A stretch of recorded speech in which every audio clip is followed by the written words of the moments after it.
Good morning, good afternoon, good night, everyone. Welcome to this session. I don't know if Mayora Lorena is here and not yet. I don't know if perhaps somebody want to open the session with a comment, an invocation, and spiritual sharing before the specific contents of the module. I don't know, perhaps Vivian or Jessie or both.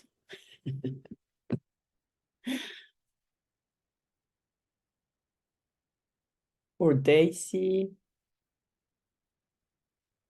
with a little song, for example.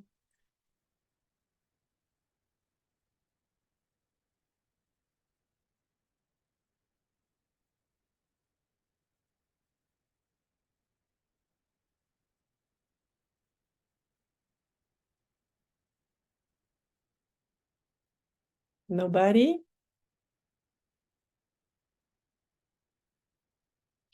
Or perhaps we can do an exercise about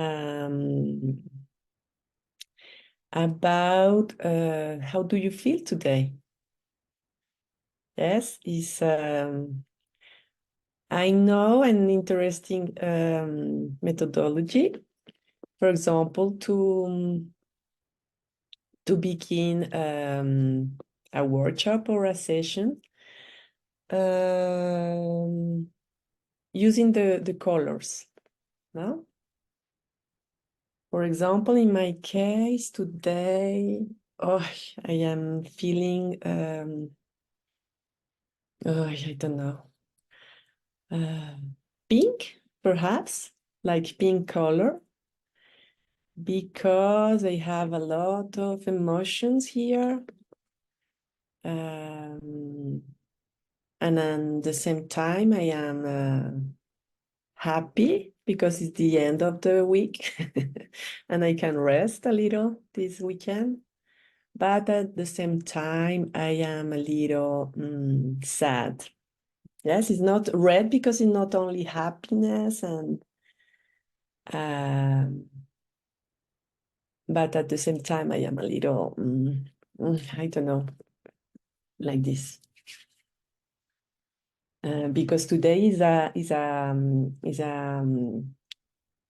challenging session for me because we will talk about hard issues, no? Ethics, consentment, etc. I don't know who wants to share with the group. How do you feel today? Go on, Vivian. So for me, I can use my favorite color, which is mustard yellow. And it is mostly associated with the feeling of being happy, being optimistic. So I'm so positive today, full of energy to learn more and to interact with my colleagues. Yeah, that's all I can say. Okay, thank you. Thank you, Vivian. Thank you. Yes, the color scanner is like to be now in the present, no? Because sometimes emotions, in my case, are so challenging for me. And to think, for example, to do a colors scan help me to be in the present with you. Okay? Thank you. Thank you. Now I am feeling pink and yellow. Oh, nice. Thank you. I don't know, Jessie, perhaps do you want to share? Gracias. Buenos días a todas. Thank you. Good morning to you all. My favorite color is green because it's filled with life, because it can make you feel at peace.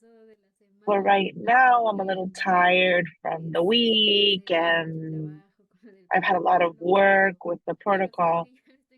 But I feel like now I'm getting contagious. I'm getting filled with other colors just hearing you. So I'm very happy. Thank you. Thank you. And I am with you in that exhaustion. It has been, when I hear you, I feel at ease knowing that it's okay to be tired and that I can share that and that I don't always have to be strong, that I can deal with everything. So thank you for sharing that and making me feel that I'm not alone. And the right to be tired because we sometimes have the right to be tired. Bueno, Dunen, do you want to share with the group? Dunencita, ¿quieres compartir? Bueno, muy buenos días a todas. Okay, good morning to you all. My favorite color is white because it generates peace for me. And also the clothing of people, the woman from my peoples is white.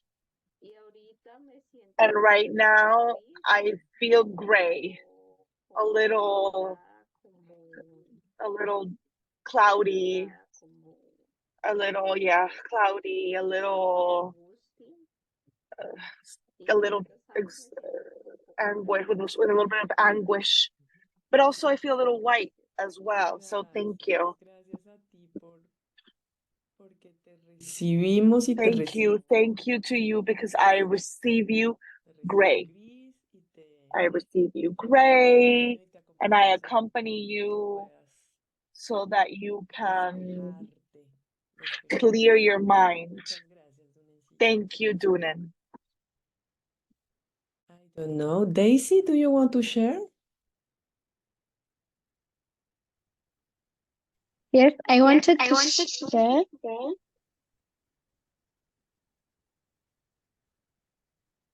I want to share with you a video. Can you hear me? Yes, yes. Go ahead. Perfect. Allow me share with you a video of my community. I don't know where it has gone. Just a minute. Someone can share as I look for it. I think it just disappeared. No, we can't see the video.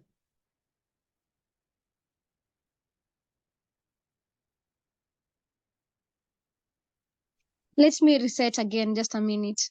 Okay, it's okay.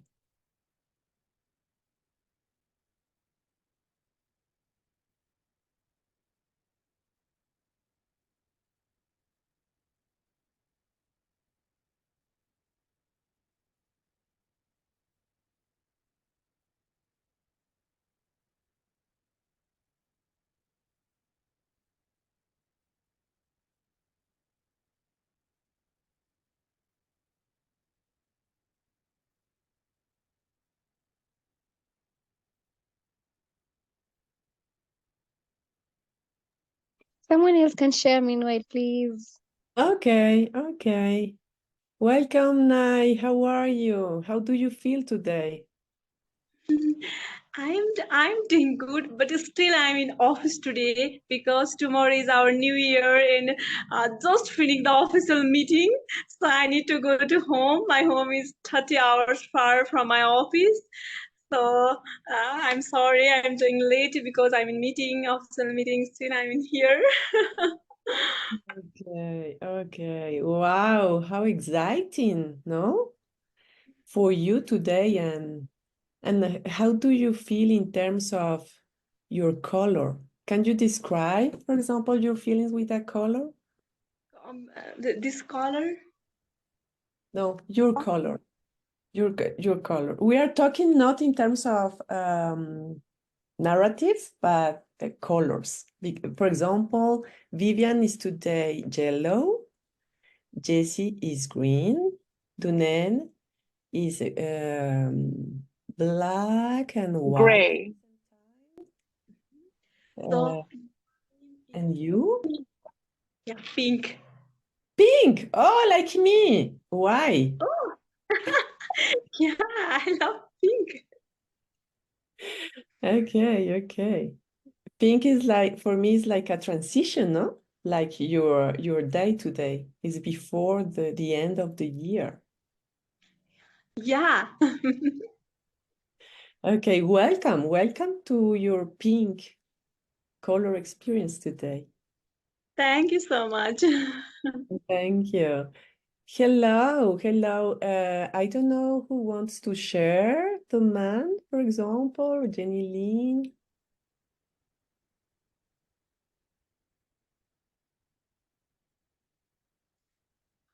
Excuse me. Buenos días. Yo ingresé un poquito tarde, pero ya entendí un Good poquito. morning. I was a little late, but I understood the dynamic now. So today I feel green Porque hoy es viernes. because today is Friday and I'm excited by Fridays. Está también Jessie que está verde hoy. And Jesse's also green today. Yes, we're connected today. And how do you feel with your emotions of green? When you're green, what does that mean in your terms of emotion? Sorry, we're doing an exercise of a landing exercise when we get to a workshop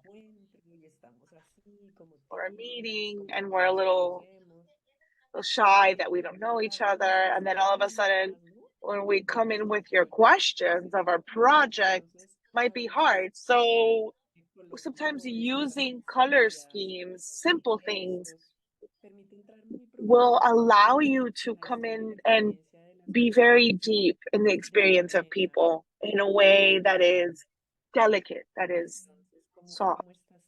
So how do you feel in terms of why are you green?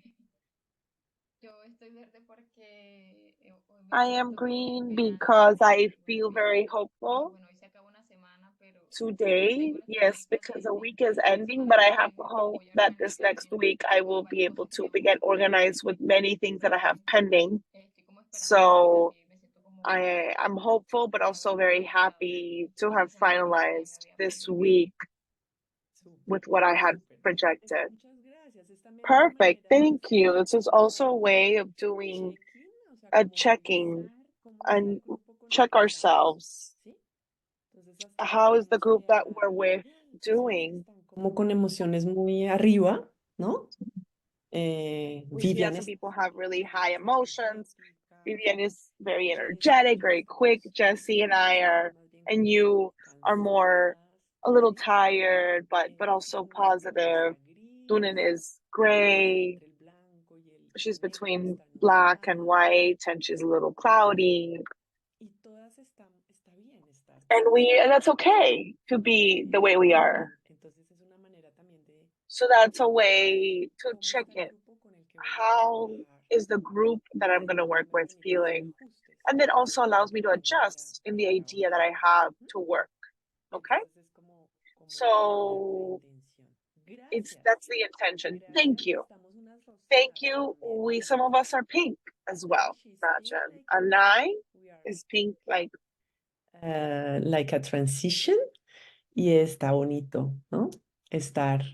Vengo a trabajar and it's nice. I come to work with my group, with my allies from where I am, from what I'm feeling. If I'm tired, I'm gonna work from there. It's like using ourselves in a good way for the process, okay?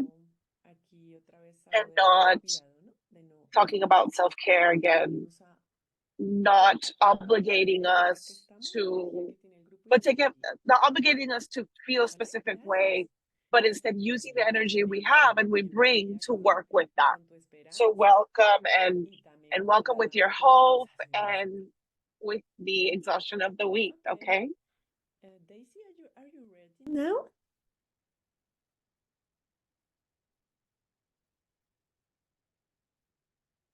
Daisy.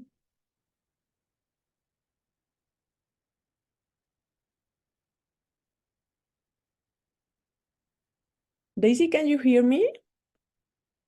Yes, I can. Okay. Do you So,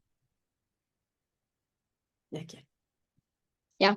So today I feel red and black with a very big reason. I was in the community this week actually, and there was a message that was sent against FGM. And when the women in my community want to send a very special message to people, they put on red and black, and I'm glad it was accepted and people really embraced it. And that's why I think I'll share it in another gadget, this video of a small song that was sung, if you're good with it. Okay, please go out. Wow, how exciting and beautiful, no, to be red and black for you. Okay, I don't know if you're able to see. Yes, yes. Oh,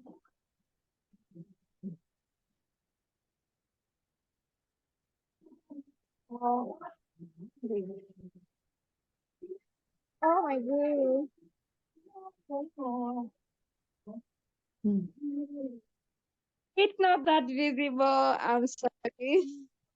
No, but thank you. Thank you. It's so exciting to see you with this red and black experience. If you want, you can share in WhatsApp, and perhaps we can Yeah, see the video and be sure. close to you in this special moment. Thank you and congratulations for this Thank you. amazing experience. No, thank you. I don't know if somebody else want to share with the group. How do you feel today? How do you feel today?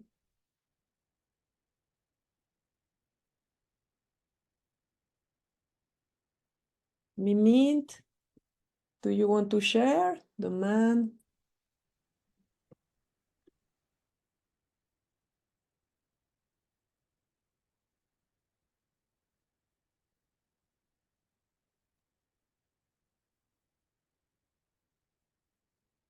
Welcome, the man. Go on.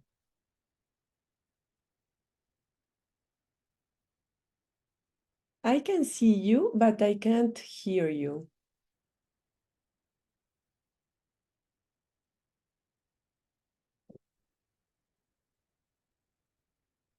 Oh, no. It's not working, your sound. Hmm. I have an idea. If you want, you can call me and I can open my mic to the group. It is okay for you? You have your mobile?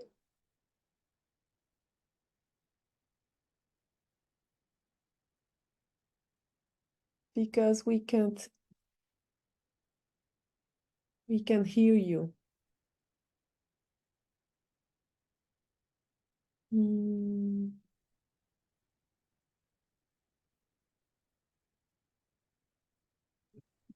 O si lo puede enviar por WhatsApp, yo lo puedo proyectar. Ah, okay, Or if okay. you can send it in WhatsApp, Dunan can share. Send us by WhatsApp, and Dunen should help us. It is okay for you?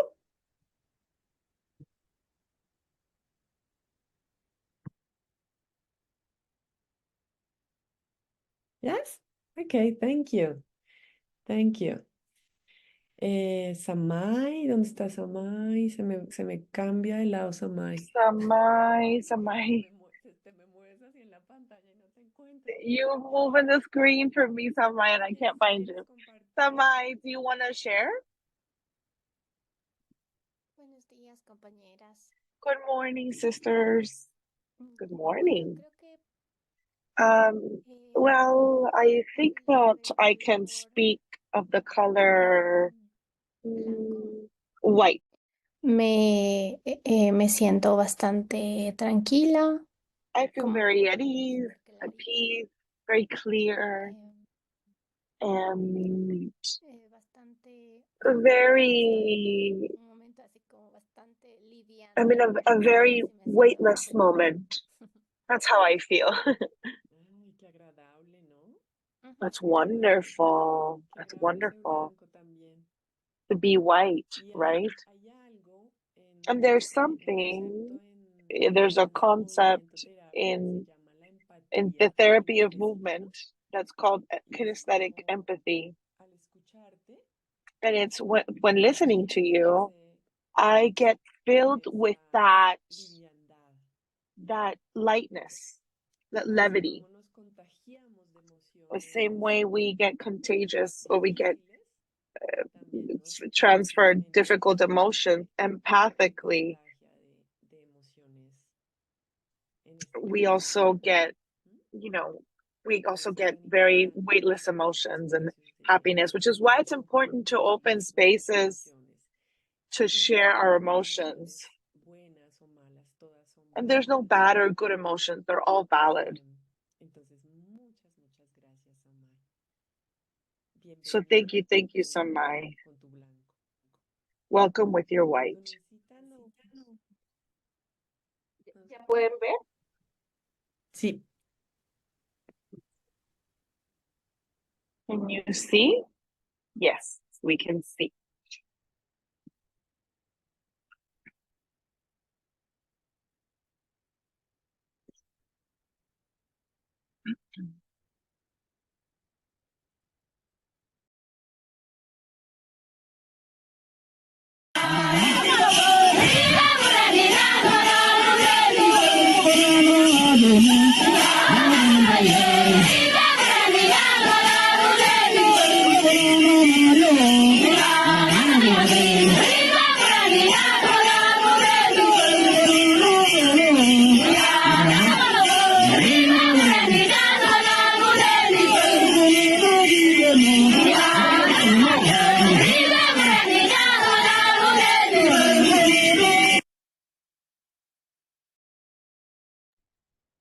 Wow, thank you, Dunen, and thank you, Daisy.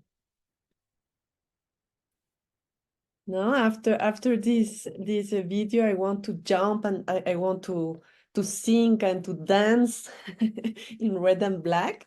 Thank you to this incredible gift for us. Thank you. Well, I don't know if somebody else want to share with the group, or it's okay for you. It's not mandatory to share. Somebody else. Mayora Lorena, buenos días. ¿Cómo amanece usted? Good morning, Mayora Lorena. How do you feel this morning? What color are you today?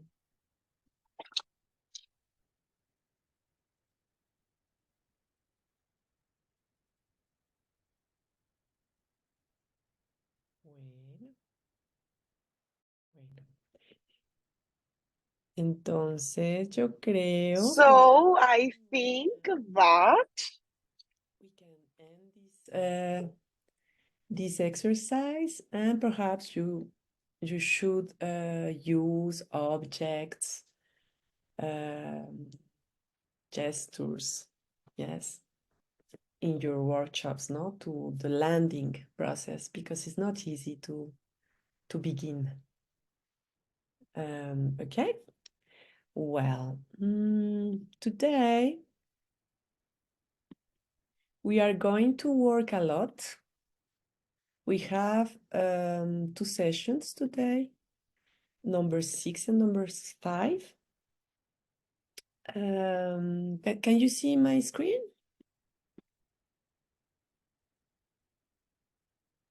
Yes. Yes?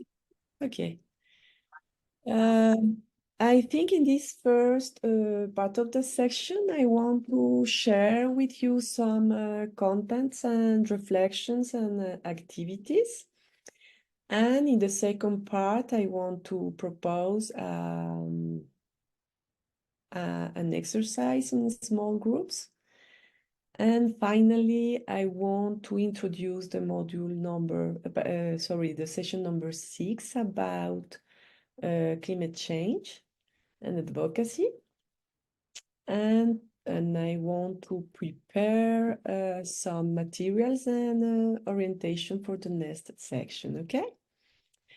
Well, This is the session number 6 about respect, reciprocity, and consent protocols.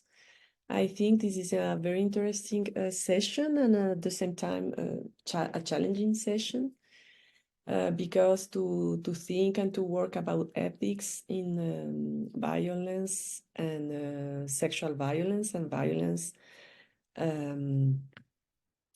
against Indigenous women is difficult. And today I want to propose some contents to define the ethics and the principal ethics of and instruments to promote respectfully and reciprocal protocols, ethical protocols. Okay, we have some contents here: intercultural ethical principles. Some examples of protocols, respect and reciprocity in intercultural research, and some examples of procedures and personal consentment. Here I have 2 videos, but I think perhaps we can see if we can revise the videos at the end of the session. The first videos is The Milk of Sorrow, La Teta Asustada, is a Peruvian film about sexual violence in the context of the Peruvian Truth Commission and the specific case of sexual violence and the sorrow, no? How we can deal with this kind of researchers and research, and how we can propose methodologies and protocols, putting in the center the no harm perspective. Okay, and in the second time I have an interesting example from Rwanda. The Rwanda Ingoma Shia is a collective experience of reparations through music and dance by Indigenous women from Hutu and Tutsi people working together.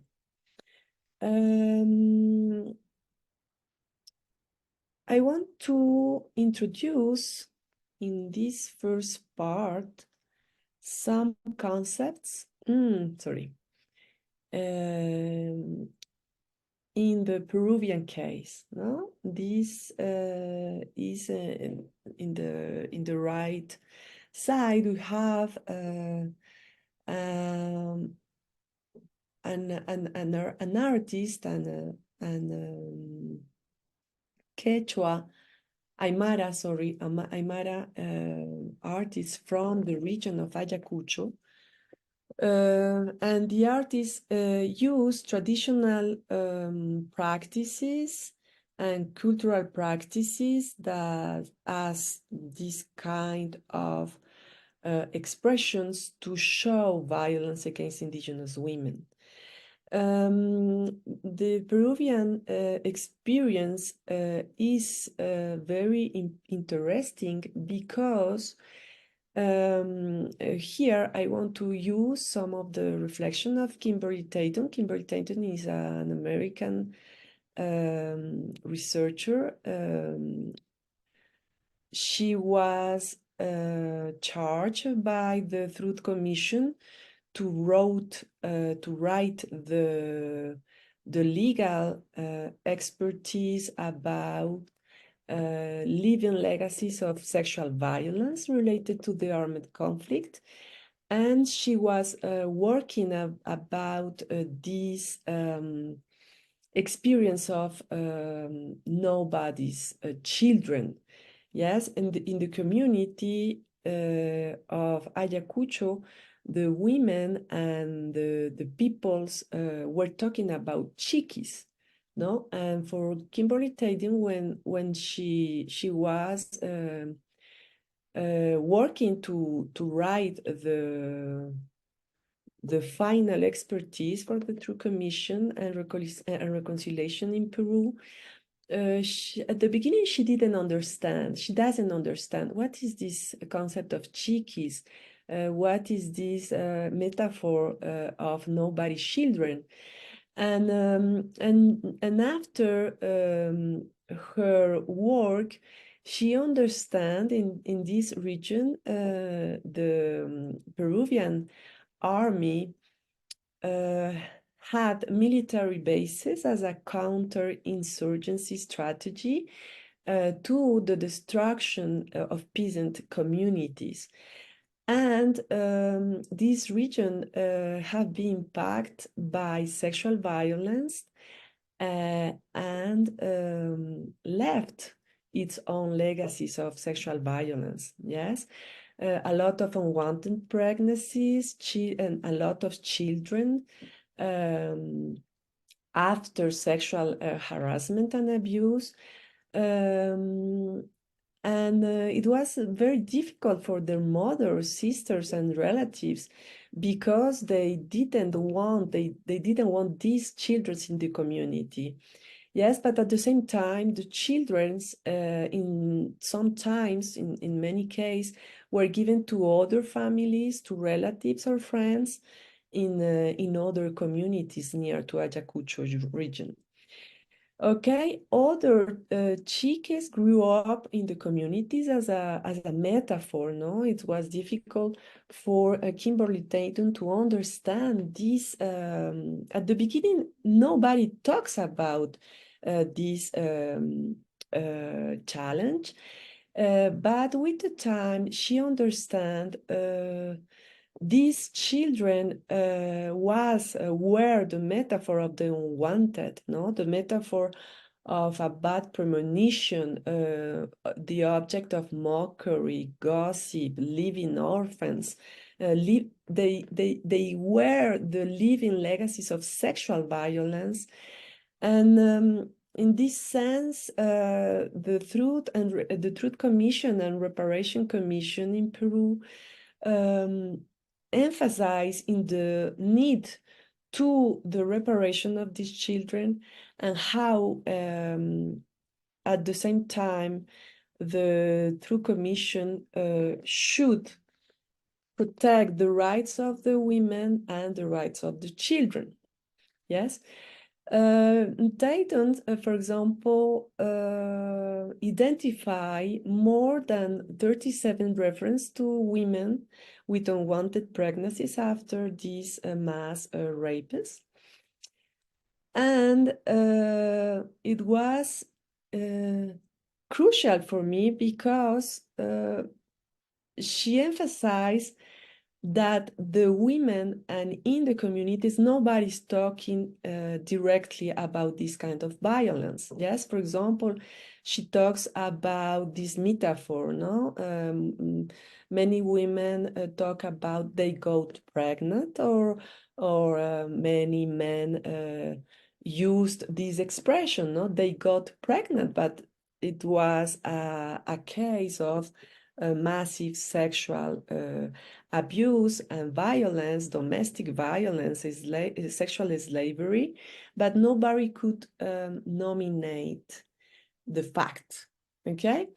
And I think here we can see the dilemma between the perspective of feminism, in specifically the liberal feminism, who's talking about breaking the silence regarding sexual violence.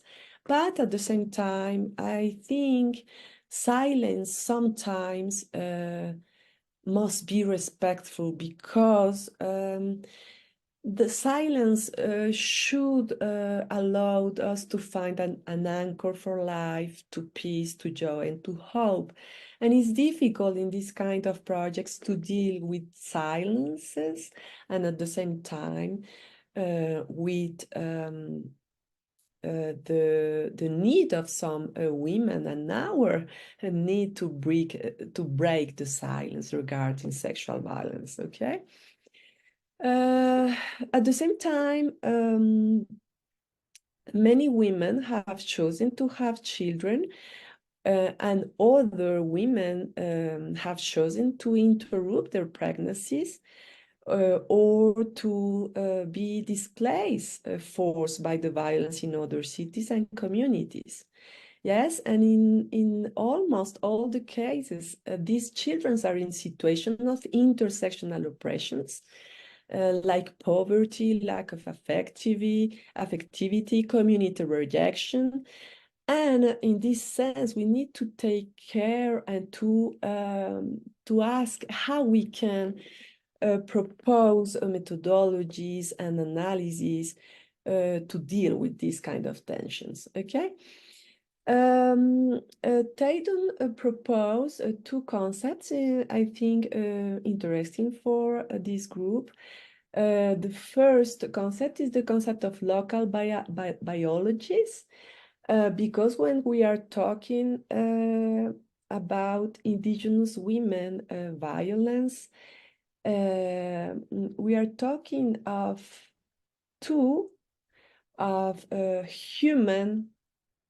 human harms, human wounds, human pain, and at the same time, non-human harm. And because we are talking too about the pain, the subjectivity, the reparation and restoration, the rehabilitation of territories, and the continuum between bodies, land, and territory. Yes, and I think this concept is incredible and interesting to think our projects here. After her work in Peru and Rwanda, she when she talked with the women, she understand many women in Rwanda, for example, hate the fetus during the pregnancy, no, because in many cases these fetus, these children, have been the living legacy of sexual violence in her body and in her communities. And for her, for example, they find the idea of breastfeeding or giving birth as repugnant. Yes, and this is an example of how this the existence of the baby, of the children, attempt in their perspective against their life and their existence, and at the same time against their life and the existence of the fetus. These women have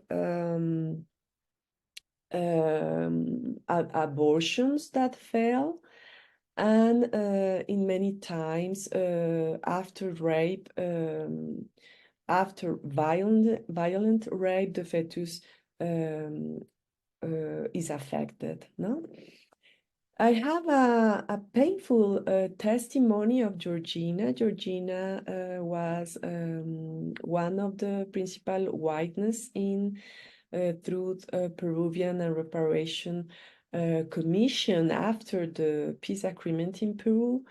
And for example, I want to apologize if perhaps the testimony is stronger and painful, but at the same time, I think it's important to welcome the words of Georgina. Because she said, I was raped by the Sinchis. The Sinchis were the counter-insurgent troops and the militaries in Peru. And she told more than 7 men raped me. One went in and the other came out. I think I have a monster is growing in me, and I am afraid that it was 2 heads or 3 hands. Yes. In the Peruvian case, and for example, in my country and in many countries as Rwanda or Congo Democratic Republic, it's difficult to, for example, in our peace special jurisdiction, to talk about the specific harms of indigenous women. in this sense, this contribution of Georgina and the Aymara women is so important because she's talking here about the sorrow, no? The sorrow as a legal notion, as a political notion, and their needs and expectation in terms of reparation is how we can deal in terms of healing, psychological reparation and rehabilitation to this specific harm, no? The sorrow after massive sexual violence. And at the same time, they are talking about the restoration and reparation of the land and the territories, but not in a. I think Georgina is very important for my country in this moment because we need to think how we can deal, for example, at the same time with the reparation and the truth about the crimes against humanity and war crimes against indigenous peoples and the specific indigenous women harms and violations and crimes. Okay. Another example of this importance of local and intercultural biologies is the case of the white rule. Some of the women in this region and in the Amazonian region here in Colombia are talking about the white rule. No, but at the same time they are talking about the harm, no, after this kind of war crimes due to infections associated with rape and militarization and sexual abuse and sexual slavery. And they are talking about disease of rage, no? And the emotional dimension and how we can deal in these kind of projects when we are working about this incredible pain and hope at the same time. But we need to take care and to offer spaces to emotional work and tools. Yes, the women were talking too about intergenerational damage and harms, epigenetic changes and maternal stress, no? I don't know. If you have a question, please go on because I talk a lot and I am afraid because it's an important. Nukila, go on, please. Thank you, Angela. Just want to know, was there any like accountability for the perpetrator of the rape, like during the for the for the rapist? Was it's only about the repatriation or rehabilitations? But what about the accountability of the rapist? Yeah. Yeah, I want to know because it will be like a model, yeah, for the future.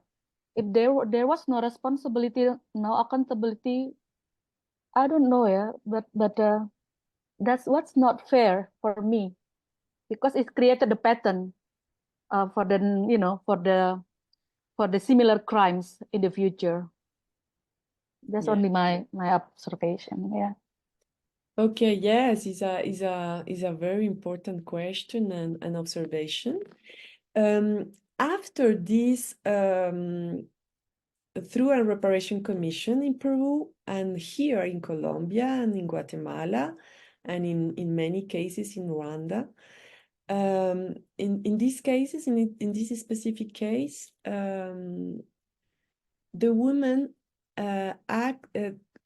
use the national justice using an iconic case. No, the name of this case is the Manta and Vilca case, and it is an example of international and national activism and legal advocacy leading by Indigenous women in articulation with an interesting NGO in Peru. The name of this NGO is Demus. I think the decision is not the best decision, is not the best legal decision, because the laws, the Peruvian laws and the Peruvian courts, like here in my country, and I think in your country, is not prepared for this kind of challenge. Okay, for this reason, I think your work is so important. Yes, because the laws, the courts, the tribunals are in this moment asking to understand the complexity of this kind of crimes. Okay, and Indigenous women experts are crucial for these spaces. In this particular case, the perspective of the True Commission is emphasizing in economical reparation, yes, and jail for perpetrators, yes. But for Indigenous women, is not fair. It's unfair. Yes, like you said, it's unfair because this kind of harm, this kind of memory are yes, so complex, and at the same time the agency and the powerful political process of the women is so I am thinking about the video of Daisy, no? The law is so little, yes, in terms of healing, of restoration and reparation, but it's an interesting step because for Occidental culture, law and legal procedures is the ritualistic perspective, no? And I think is important to access tribunals, to access courts, to access and this is an interesting yes. Here, for example, in Colombia, we are working with Indigenous women from the Sierra Nevada. This is the territory of our dear Dunen. And now we are dealing, no, because we have a special jurisdiction here after the peace agreements. But this special jurisdiction have a little dimension about restoration, no, and reparation. And for example, after the legal procedure, we have something called the doors. Is like an articulation between actions, programs, and plans. But you need to work with the perpetrator, yes. And many women are talking now. No, we don't work with our perpetrator. No, it's not. It's unfair. It's a re-victimization process to work with. But at the same time, we are dealing with the possibility to access justice, to think about we can think new concepts, legal concepts, and I think the more interesting is the process in term in terms of how we can organize, methodologies, how we can have relationships with and with with the national institutions, the international dimension. No, I think this is the most important, because in terms of the real response of state, the response is so weak. Yes. But I insist, I think it's important, because law and justice is the ritualistic tool for colonialism and neo-colonialism and patriarchy, no? And I think it's important to decolonize and to participate in these kind of spaces. Okay.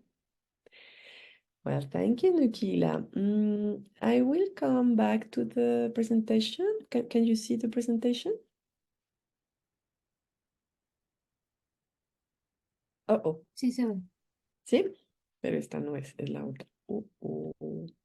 ¿Qué se me hizo? Un minutito.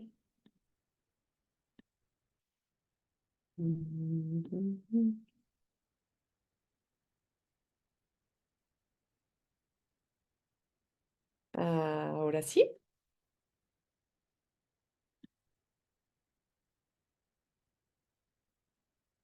Ay, Dios, me fui para otro lado.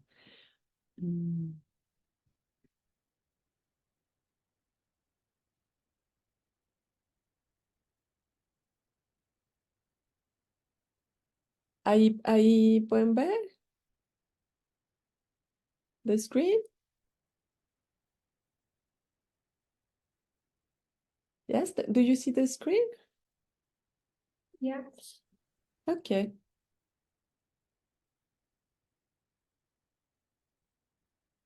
But do you see all my screen or the PowerPoint presentation?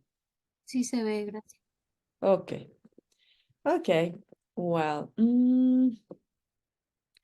as the chickies have been this metaphor, no, for sexual abuse, for sexual harassment, for sexual violence, domestic violence, sexual slavery in Peru. In Rwanda, the notion was washa, no? Washa. And I insist in this question, because I think every community have a metaphor for violence. And we need, as researchers, to be carefully, because, for example, in many times when somebody is talking about violence against territory or land, she's talking about sexual violence, no? And we need to be so carefully in our listening and presence, no? To understand how are we talking about, because many times it's so difficult to speak in an explicit and directly manner, and the work is to interpret the interpretation, no, and the deeper listening.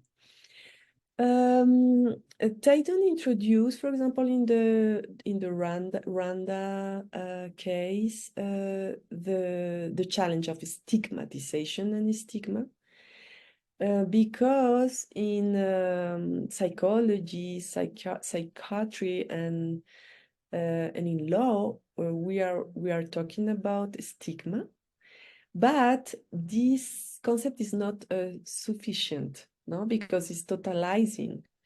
And for example, in the case of children of mass rape in Rwanda, the Rwandan constitution prohibits the identification of ethnicity as Hutu or Tutsi.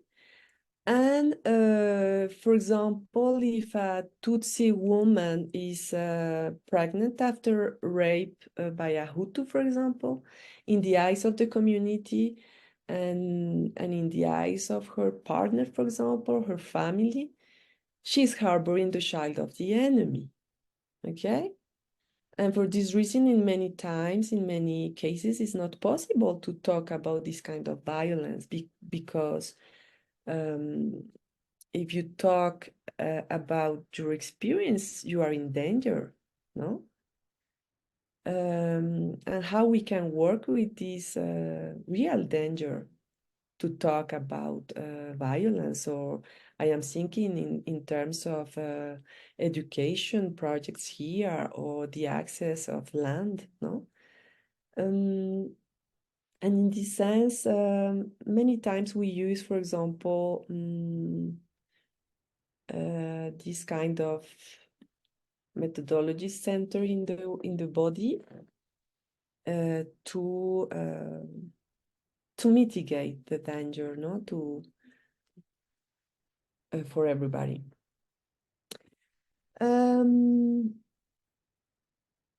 Here, the UN resolution 2467 recognize this kind of challenges, and they introduce the children born as a result of sexual violence as subjects of rights.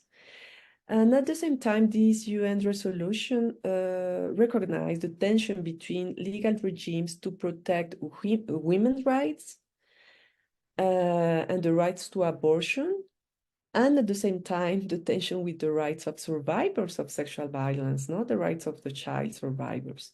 And perhaps in many of your projects, you want to deal with these tensions, no? Well, here I want to share with the group how, as Nukila said before, even if the Through Commission in Peru has a model of centrality of the victim and the empathetic listening, in many cases, even if we are putting in the center the survivors, the legal logic, no, the political logic, the international cooperation logic is pushing us to have testimonies, specific testimonies, who, when, how, and we need to be carefully, no. Because as I said before, it's so difficult for survivors to talk in the first person, no? Sometimes the people talk about damage to the family, to the community, to the village, to the people, to the territory, to the children. And we need to be respectful, yes, because it's her experience, her story, and for example, in the case of this group of experts in Peru, they use group interviews. Perhaps is a good idea, yes, because individual interviews is more invasive, is more difficult. When we are doing groupal interviews, we are together, and it could be interesting here, for example, in the special jurisdiction of peace. This is one of the methodology negotiated with Indigenous women. The second thing I think is the difficulty to managing the tension between the believer, remember, no? In the legal perspective, in the psychological perspective, and the re-victimization and re-traumatization and the repetition for victims saying so many times. And many of the survivors told us we are better of forgetting. Yes, we need hope. And in the other side, there exists a kind of emphasis, no, of a narrative about survivors as innocent, as raped women and starving women, trembling children, and everyday life is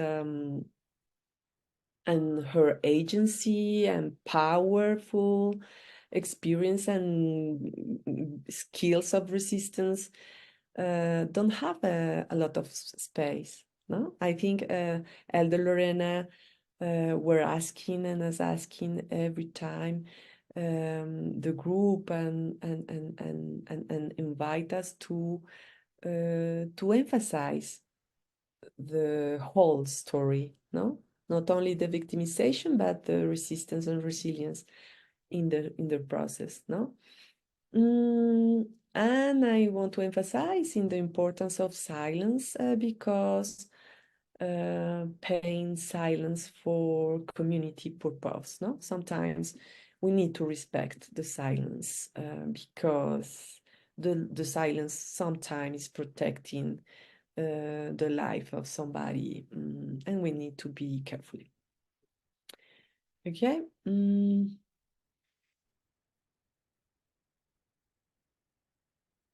Well, here I want to propose for the small groups a little reflection about the complexity of the harms and the challenges in your projects. Yes. In my case, for example, is the pain of rape, the stigmatization of the spouses, no? Many women are with her husbands, for example, and their husbands didn't know her stories, and I need to respect that, no? The impunity and injustice of victimization by the judicial system, for example. And here in my work, for example, I have 3 different markers of victimization, no? By the community, but by the government, the state, and by the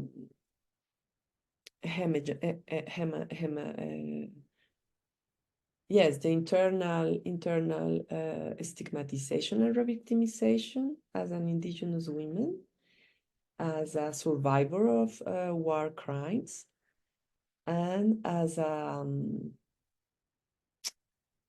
and the to access, no, to legal system and political system. Okay. And in this sense, I want to propose this question for the small groups. How do you think you can do interviews or propose methodologies and question from a perspective of action without harm? Okay, this is our question for the small group. I have some example here of consent, but before to go in the small group, I want to share these materials, perhaps for your discussions. Yes. The first perspective is the ethnic and gender equity approach in terms of protocols and methodological perspectives, because when we're talking of differential rights, we need to take care at the same time of ethnic perspective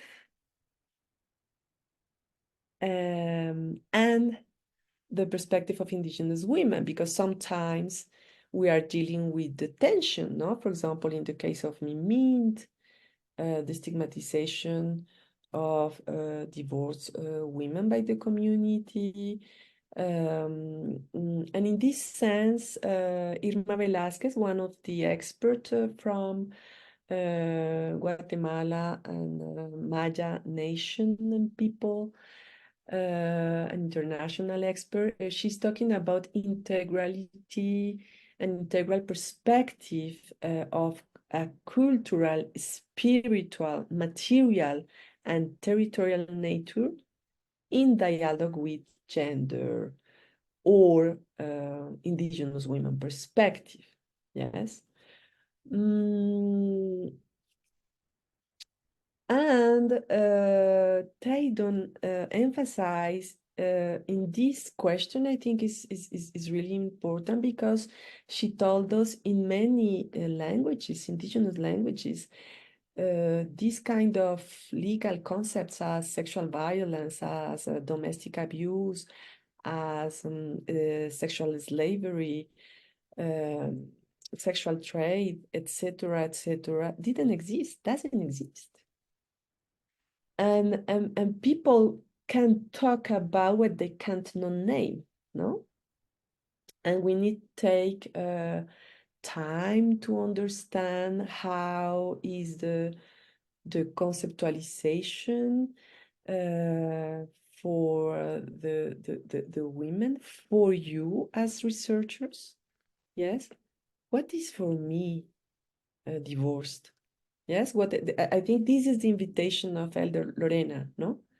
For me, Mint as a woman, as an indigenous woman, as an indigenous researcher, what is divorce? It's the same. It's the same that for me and for my community that for the national legal system or international legal system. Yes, you need to be creative and to do this proposition of epistemological feeling and thinking and cosmo feeling perspective. I think is so interesting. And in this sense, using the own methodologies of the indigenous women, like, for example, drawing, singing, dancing, tapestries, etc., helps to understand how the people said and name, no, their experience, which are their concepts and their epistemological approach. Image should be useful to name the unnameable. Okay. Secondly, the intercultural approach to the impact of sexual violence, sexual torture, and sexual slavery on pregnant indigenous women and children born of sexual violence. Because here the question is, how can I reconstruct these stories of pain? No, I am thinking, for example, in the case of Daisy or Vivian or Nine, no, because you are working about child marriage, early marriage, genital female mutilation, yes. And I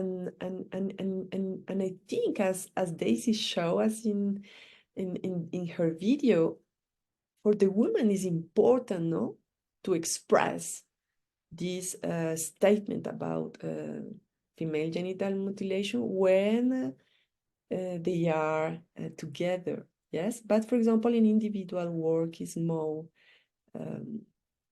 painful, perhaps, and how we are dealing with this pain. Okay. I don't know in African nation communities, but in a lot of Latin American communities, the survivors are talking about the transmission of these painful memories to the babies and the intergenerational damage, no? Through the maternal stress and post-traumatic stress. And when we are, yes, working with a group of women, we are working at the same time with different generations, no?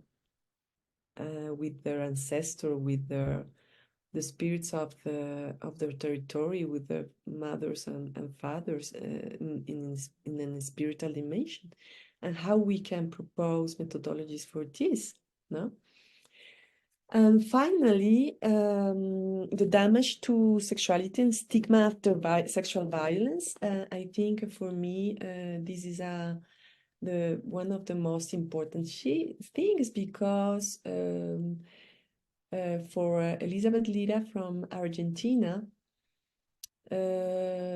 she's talking about the effects, no, the consequences after these kind of crimes and violence in sexual well-being, no, and sexuality, like inhibition, frigidity, marital conflicts, low self-esteem, avoidance, isolation, and the relation with well-being, sexual well-being, free sexuality and pleasure. And I think as researchers in these areas, we need to think how this participant and how can I reconnect with my sexual well-being, no? Not only the advocacy, how can I access to the law, how can we have I don't know, is my experience, is my perhaps need after perhaps 20 years working about these issues, and after that, what can I do to reconnect with my sexual well-being, no? And what can I do to contribute of the self-care of the community in terms of an emotional dimension and sexualities, no? Not in terms of genitality only, but sexuality in a holistic dimension, no? The sexuality of Mother Earth. Yes, because after extractivism, for example, here in my country, the women from the Sierra Nevada, Santa Marta, indigenous women are talking of the sexual violence against Mother Earth, and how we need to repair and to restore the vital and sexual energy of the planet. Okay. And I think the last part is so important, because we need to evaluate the activities in terms of how can I work without compromising or affecting the relationships of the participants, my own relationships, and their expectation and my expectation. No, is here. I think is very important to think about these issues. Well, I want to propose, if you don't have a questions or comments, somebody want to propose a reflection, a comment, or do you want to go in the small groups directly?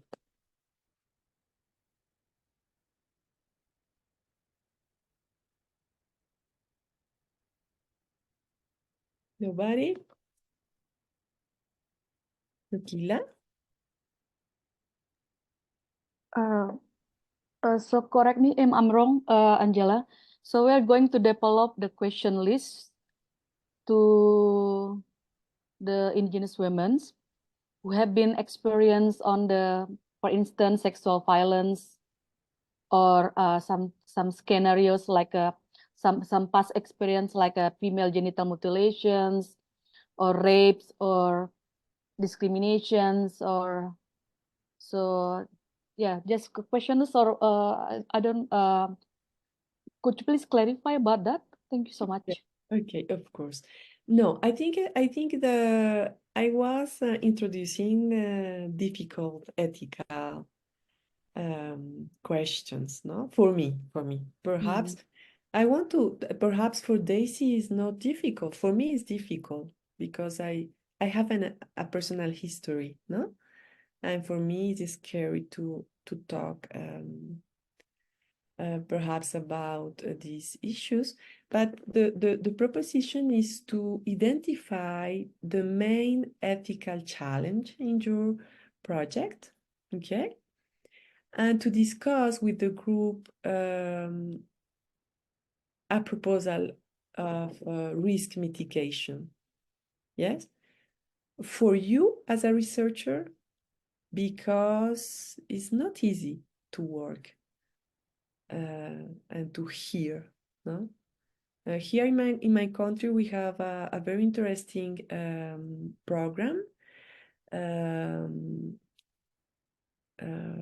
but I don't know how can I translate.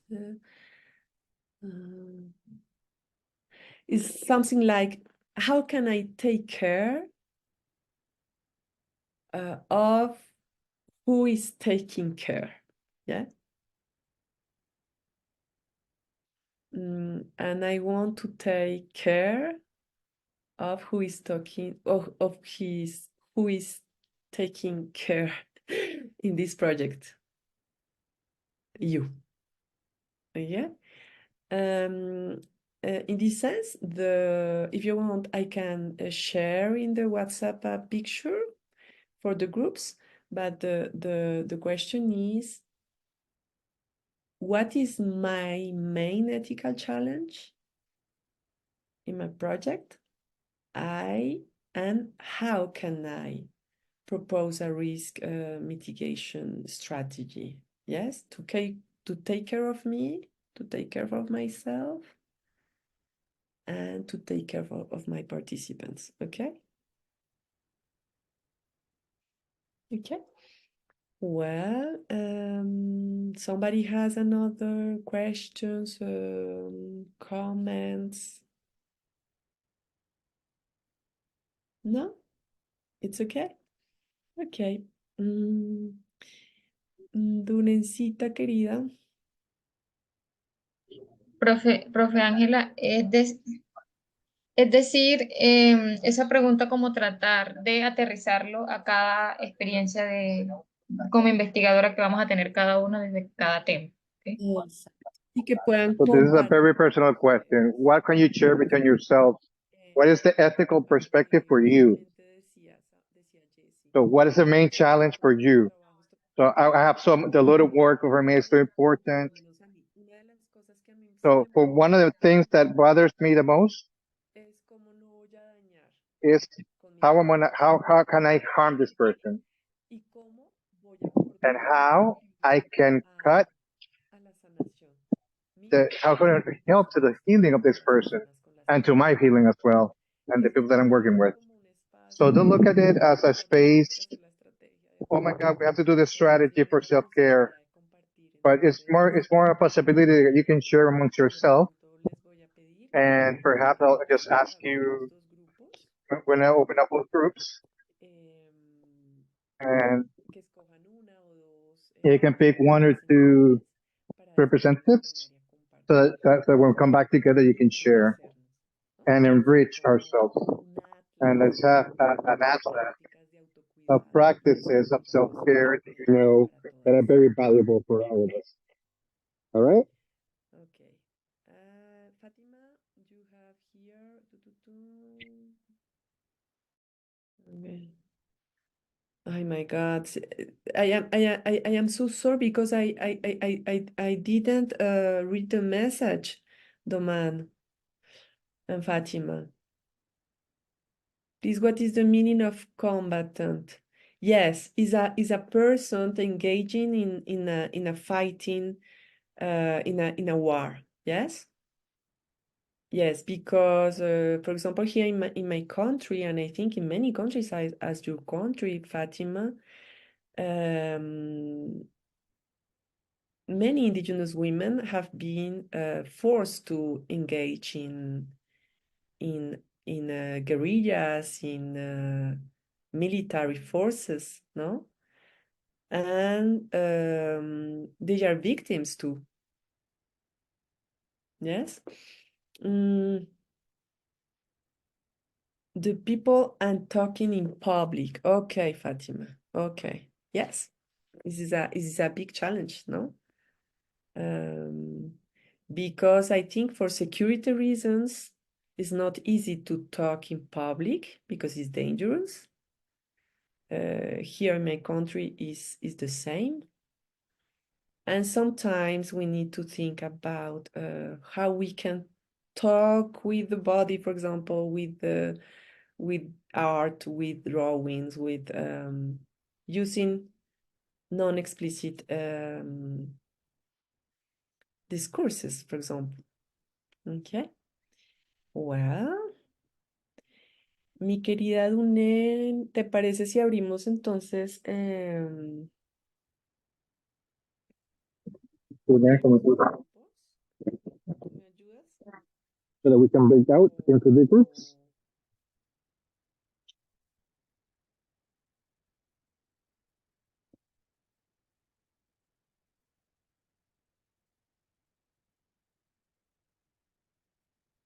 Sí, Otis nos ayuda por región, ¿cierto?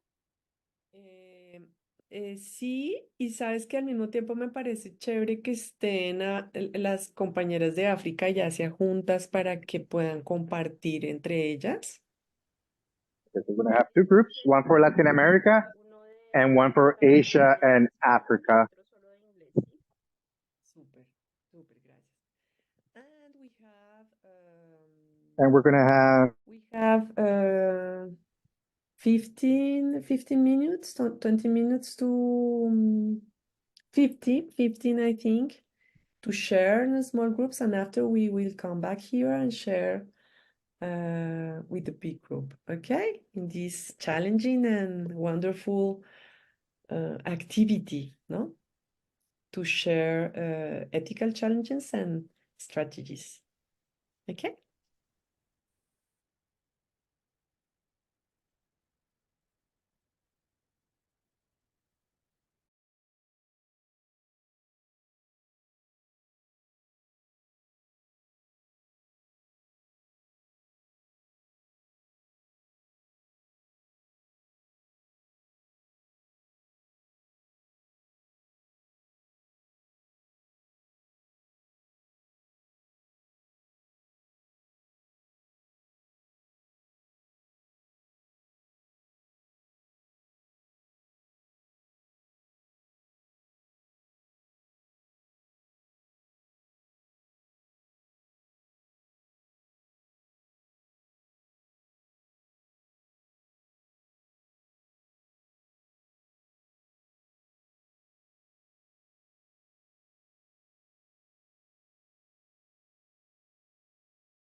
they're preparing the group, so man, you'll be taken by our people.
Can you hear me? Yes, we can. Okay, thank you. Yeah, I can type if you like, unless somebody wants to. Okay, so maybe I can start so that you can type. My input. Can I go on? Yeah. Yeah. So for me, some of the ethical consideration when conducting my Yeah. research. Yeah, maybe I can type, but maybe I can start with my answer or my response Okay, also, it's okay. and It's then I'll okay. keep quiet the rest so that I'll type. Okay. Is that okay? Yeah.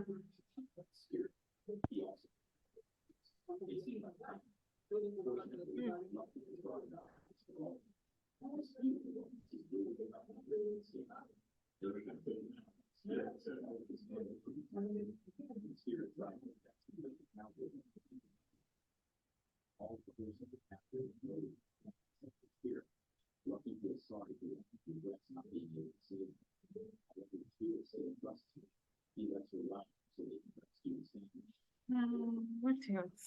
I'm sorry. I'm sorry. I'm sorry. I think I cannot type because my signal is on and off. So I get on and off the air. I might miss. Can somebody type instead?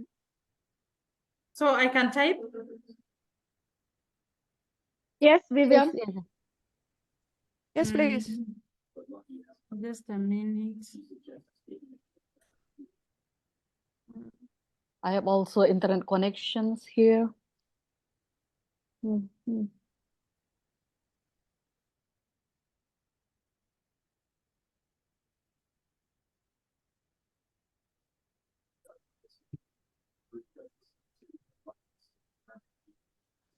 But I will take notes also.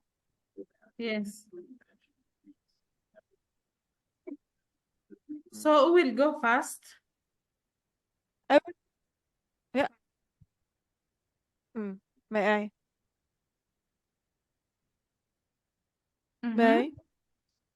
May I go first? Yes.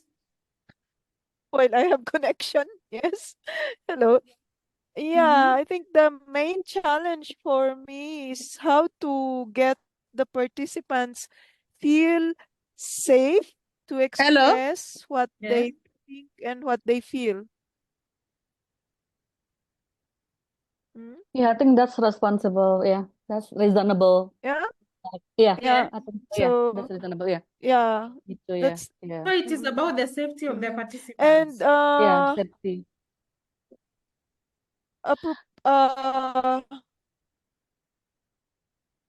How to mitigate? Maybe it's good to clarify that it is a learning space. Set the principles in the circle, in the research. What did you say? Please, Like can it I is ask a important. question? I'll type. No, what is how to mitigate that, Florence? The safety, the sense of safety. How to give a sense of safety for the participants. To mitigate is to set principles. Like if it's a focus group discussion, it is important to set the principles for everybody to be aware of it. Okay, it's fine. That's reasonable, sir. Yeah. Okay, So fine. everyone, Please, can we know the question? Because Who's going to since write it we down? are only told that we know nothing is going on. Please, I don't even understand what we are doing. Please, can someone help me? Because the first of all sent me to a panel group. So the question was, some of the ethical considerations or some of the ethics that might arise when we are conducting our research and some of the mitigation measures that we will take. Are you getting it? For example, the point of demand. Yeah, like I'm getting it. the safety of the participants, and then now she's talking about how to mitigate that. You identify the risk, and then you provide some of the possible mitigation measures. Yeah. Yeah, that's yeah. Thank you so much. Thank you. But also, I'm sorry, also, guys, you have to remember that another important part of the exercise is to understand the self-care aspect, how you, as the researchers, bearing witness to these situations and these testimonies and all of these experiences. How are you going to take care of yourself, your emotions, your how are you going to prevent to connect with that in a way that's going to hurt you as well? So it's how you're going to protect the people that are participating in the research, but how are you going to protect yourselves as well? That's also really important.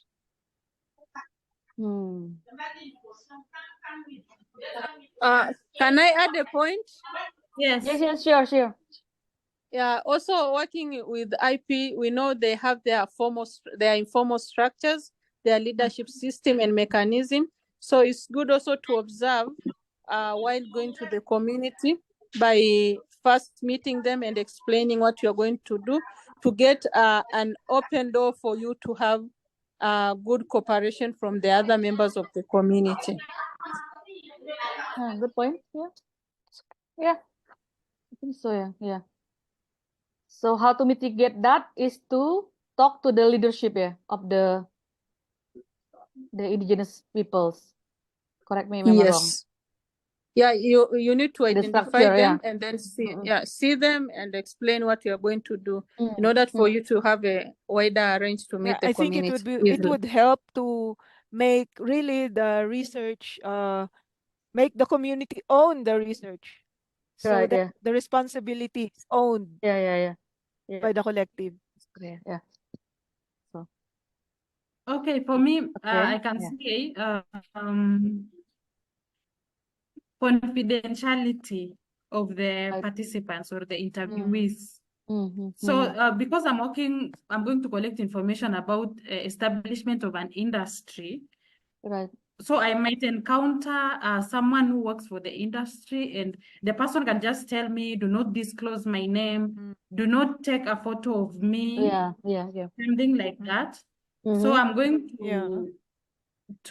I will not breach that. I'm going to keep the privacy of the person, of the participant. And also have and getting consent from the person. Right. I agree with Vivian. To give them previously the consent form. So comprise of that you don't want to share the photos as well as the identity, make it anonymous or any other hidden identity or something like that. That should be put in place. Can I share? Yes, sure. Okay, mine is almost I think similar. it is also good to And how are we protecting ourselves? I think that point is not coming out clearly. Oh yeah, about our security, right? So, security is very important as well. Daisy? Can you hear me? Yeah, I thought I was sharing. Someone interrupted. It's okay. So sorry. It's okay. Mine is almost similar to Nai. One of the main thing that I think is very ethical is for me, I'll go specifically to the elders according to my community, talk to them, the elderly men and the elderly women. After I talk to them, because I'm now going to deal with girls, I have to seek the consent of their parents, or if I'm going to the few schools that are in the community, I have to ask for permission from the school heads and even the class teachers, the specific teachers.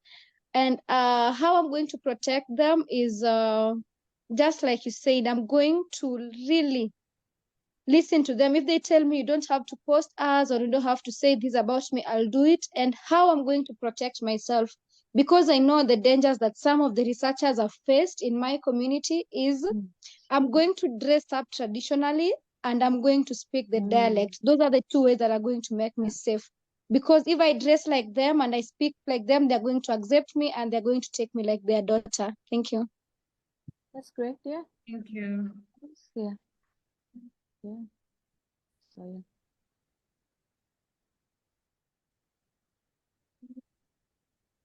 For those of you who are talking or who are doing a research paper on topics that are geared towards sexual abuse and women, or any kind of violence against women, how do you think you guys can protect your emotions and your heart when hearing these stories that are so deep and are so painful? Because remember that as women, we will connect with these stories. They can hurt us and make us feel anguish, make us feel these emotions. How are you going to, or even in the case of the cement industry, when you hear the destruction that has taken place, or how people have lost their homes, those stories are impactful in our emotions. How will you protect your emotions and allow for you to be a channel as opposed to you suffering as well? How do you think you can do that? Yeah.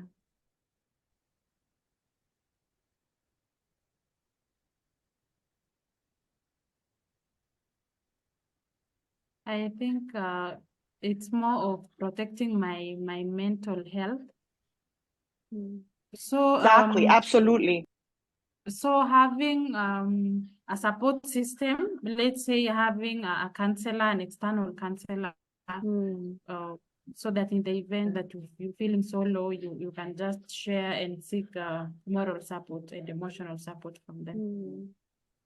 Absolutely. What about traditional healing practices like ceremonies or songs? Or do you guys have anything that you would like to share with the rest of the group that maybe is traditional for you, that is, that is healing and that it helps you go through the emotions? I know in the other session, somebody shared about gathering with other elders in the hours of the morning to share dreams, for example, was a healing experience.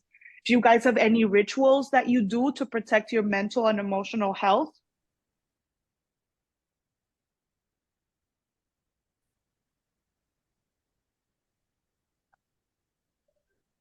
Let me share. I I think concerning to that how we can protect our emotions, if necessary, we can take mentor section. We can get help from someone who we can like talk to. Absolutely, absolutely. A support system, right? Something that's going to help you kind of vent and get that out of your heart and out of your system, and sort of, take it as a way to express yourselves so that you can get it out, right? Okay. Does anybody have I think the rest of the group would be very nourished if any of you can bring up again some of the traditional healing practices in your communities. Maybe there's a ceremony you can be a part of, like a tobacco ceremony, or a dream sharing, or a song, or something that you can do that comes from your own ancestral knowledge and healing practices that will also help you preserve your emotions and preserve your heart. Maybe it's something you do before you go into a particularly deep workshop, or something you do after when you leave. Is there anything in your ancestral knowledge, in your traditional healing practices that you can use to protect yourselves as well? Do you know?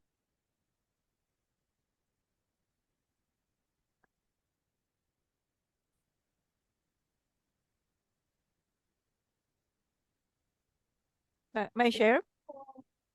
Yes, please. Yeah, when I was going with this mother whose 12-year-old kid was killed, going to the court. Um, I would inform two elders because I was the main support. I would inform two elders, but I would also play the flute, the bamboo nose flute, like to calm myself. If not, I would just sit quietly because knowing that we are like going to a battlefield in the courtroom. So I just make sure that two people know where we're going, two elders know, and then I also play the flute for music for myself to make sure that I'm strong enough and not yeah. That's beautiful. That is absolutely beautiful. Can I also share something? Yes, please, please. Yeah, for the community I come from, the Maasai, we use grass, green grass, in milk a lot. Maybe, for instance, I'm going and I see there is danger where I'm going. We take the grass, put in our feet, and then there are words that an elderly person will mention. They may be like a prayer, but it's in a vernacular language. If you go there, you find yourself, you're comfortable facing either a certain situation. Or maybe now it's raining season and I see maybe it's going to rain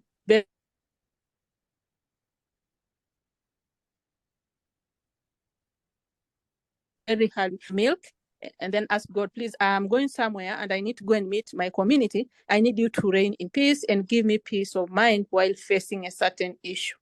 So we also do that. I think that's beautiful. I'm taking notes in case somebody isn't in case we missed any of that, because I also think that these are beautiful experiences that, you know, the rest of the group it would be beneficial for them to hear. That was beautiful. Thank you, Nai. Is anybody else? Nukila, do you guys have any practices that are traditional to you that come from your ancestral knowledge that you can share for protecting yourself and your heart and your emotions and getting strength? Yes, because I will go for the Indigenous Sea woman. So I used to singing a song, what it calls Lancang Kuning.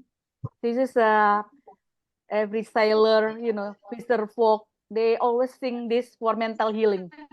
So during the, you know, approach to them, you know, I will sing this song together with the Indigenous women. So that's the I will sing a song, this traditional song, Indigenous song for them. Beautiful, beautiful. Daisy, you wanted to share? Go ahead. Yes, please. Okay, for me and in my community, the Pokot community, what we do is it will depend on who is going to do the ritual or the good thing to me.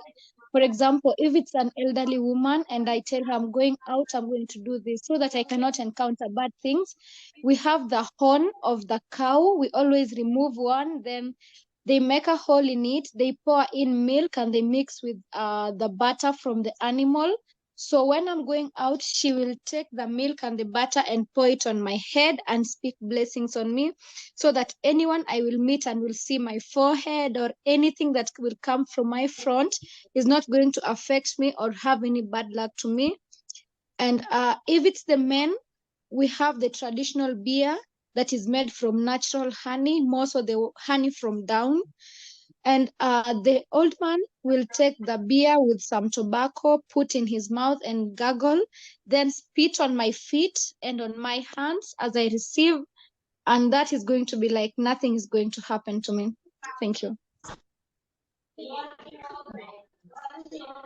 That's you guys, do you see how we are mixing these mechanisms of keeping privacy, of keeping the anonymity of the people that we work with, or making sure that we let people know where we're going, where we're going to be, having that emotional support from other people, but we're also bringing into play our ancestral and healing practices so that we can also be protected. So that's what intercultural research is all about, bringing together these not just the the traditional, not the, sorry, the academic or the ways of protecting ourselves that are more towards, you know, more practices that are more seen in the Western world, but also linking them with our traditional knowledge. You guys did an amazing job. This was so beautiful. I urge you to share it with the group,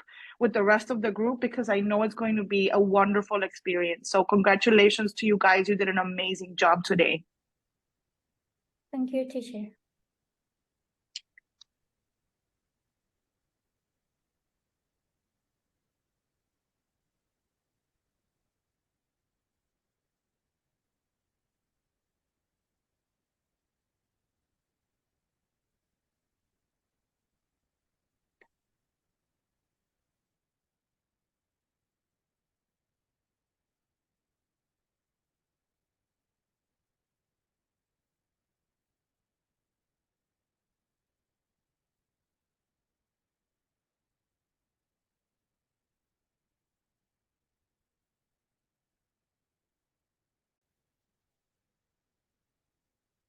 Okay. I think we can start. I don't know if do you decide who will be talking first of all?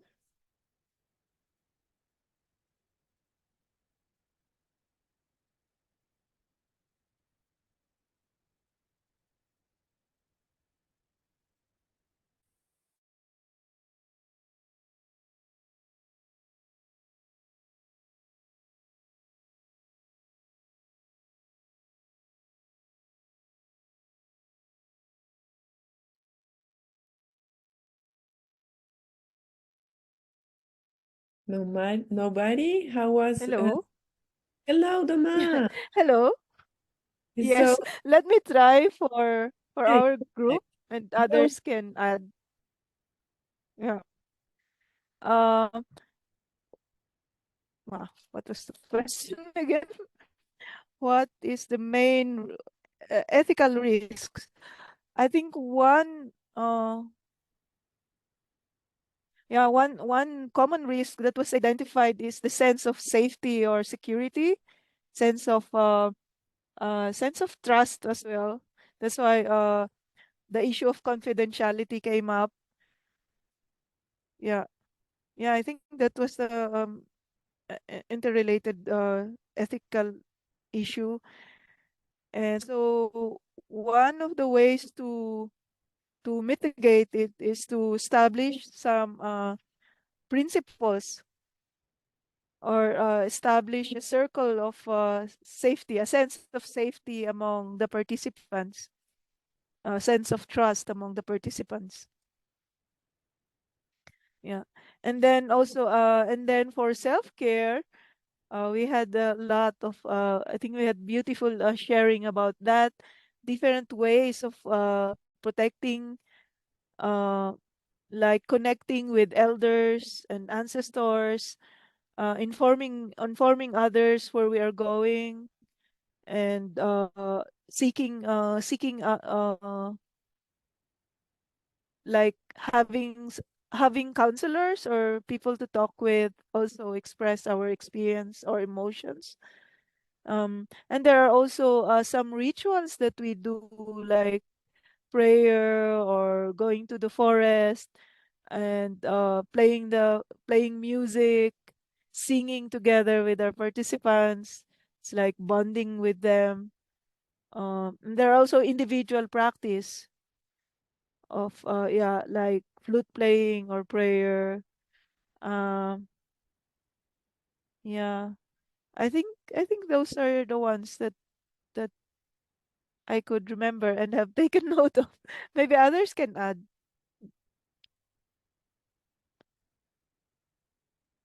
Oh yeah, I think it was one important thing was to consult consult with the people themselves and consult with the elders to like establish, yeah.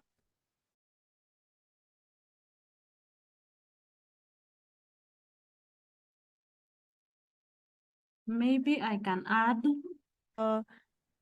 Yeah, please.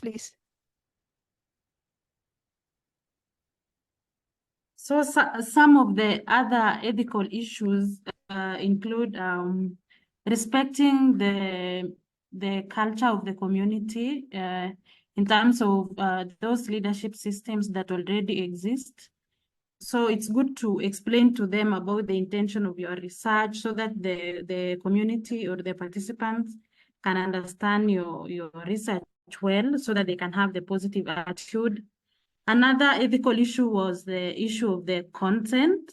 So seeking consent with your participants in terms of whether they are willing to be interviewed, their names to be written or to be used, their photos, and other issues, and also confidentiality of some of the participants. Let's say like the vulnerable group, there are those people who do not want their demographics and other issues to be used or displayed anywhere. And just like the man said, is consultation with the elders was another issue, like talking to the key decision making of the community so that people can welcome you, so that you can have good relationship with the community. And also seeking consent of maybe if you want to interview the children, so you seek consent from the elders or their parents. If it is school, it's good to seek consent from the head teachers and the people in charge. And another issue that Daisy mentioned is emulating their lifestyle, dressing according to them, talking with them, having a good relationship with them. That one the man said, like having some of the protective initiatives that one can undertake is maybe to protect the mental health is having support, the support system, so that maybe if you're having a mental breakdown because of the stories that have been shared by the participants, so it's good to have someone that you can talk to. And also undertaking the traditional rituals and healing practices. For example, participating in healing songs, those ceremonies. And some of the examples that my group members shared was maybe someone shared about playing of music fluids, maybe to calm down, and so that you can restore your mental health as well, and getting support from the elders.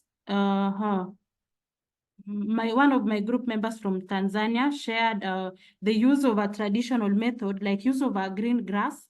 Maybe if you want to go somewhere and you are predicting that there could be a danger, so there's this method that they put grass on their feet, and the elders make certain prayers using the Maasai language, and this will protect them against any danger or calamity. Nukila shared that singing over certain songs when you're feeling so low can really energize you as a participant, maybe in the community. Another one shared about the use of cow horn, where the milk is being put inside and mixed with butternut, and then it will be poured on somebody's head, and this will protect someone against bad luck or any danger. And also there's a method of traditional way of where the elders pour traditional beer on one's feet, and that as well served as a protection against any calamity. Maybe if someone else has something else. So that is what we managed to discuss. Thank you.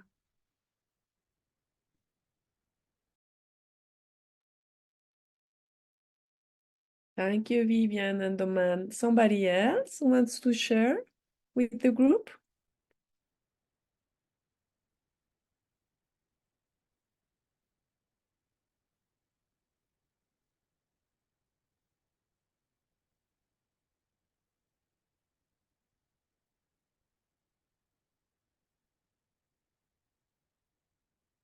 No one?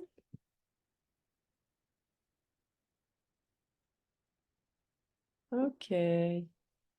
Okay. I don't know, perhaps if you were talking about in these difficult cases when we're talking about female genital mutilation, no, or child marriage, etc. And do you have some ideas of a specific strategy to deal with these difficult questions?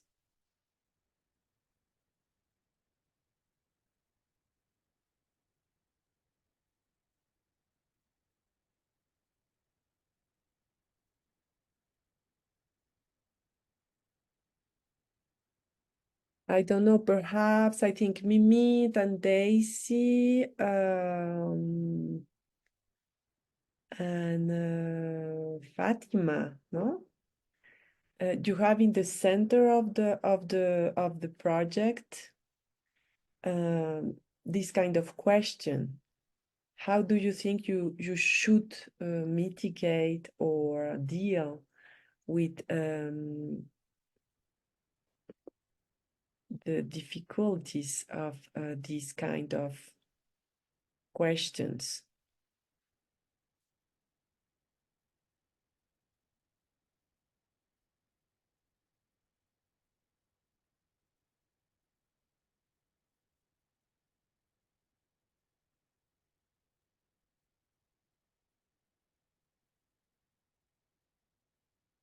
Nobody's here.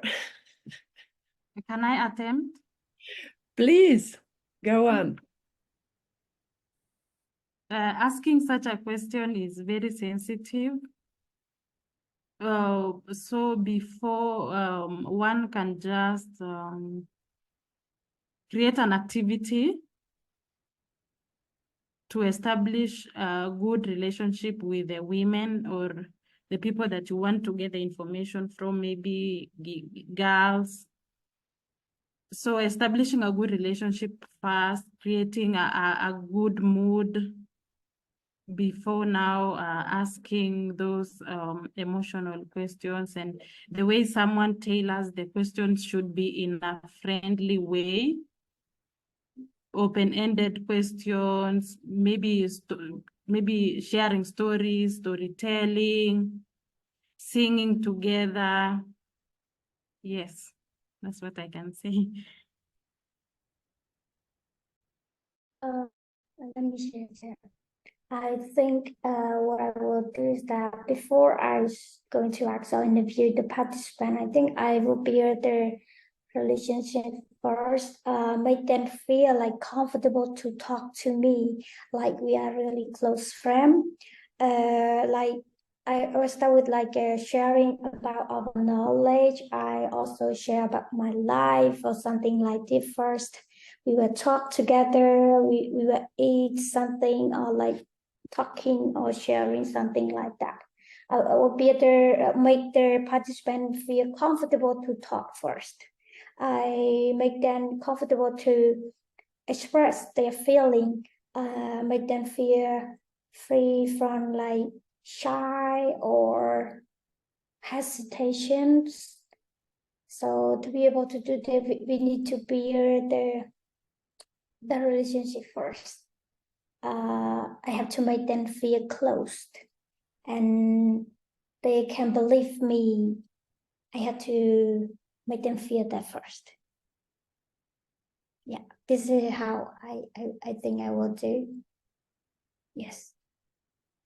Okay, thank you. Thank you, Mimi. And I am thinking how do you deal with the men? The man. Do you think it's important to incorporate some male voices in your project or because I am asking because we have this answer, no? When we are dealing with violence against Indigenous women by men, by Indigenous men or white men, etc., how we can work with them, because they are part of the solution and the problem, no? Yes, let me share. I also have in the list of my participants, I also have men to interview. So it is quite difficult to get the men talk.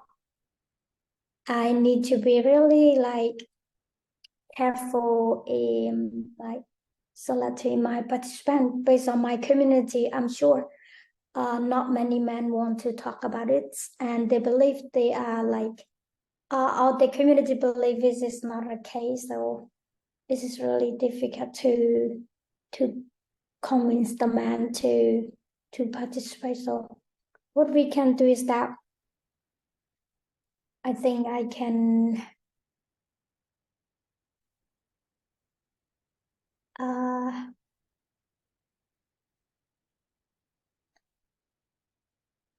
not sure, this is a bit difficult, teacher. Yes, I need to some time. It is unlike women. For the women, we can build relationships if we confident or comfortable, we can talk. But for the men, they don't like to talk about it. They don't want to talk about their power. They don't want to share power with the women. So not many men choose to talk about it. So we need to think a way. Okay.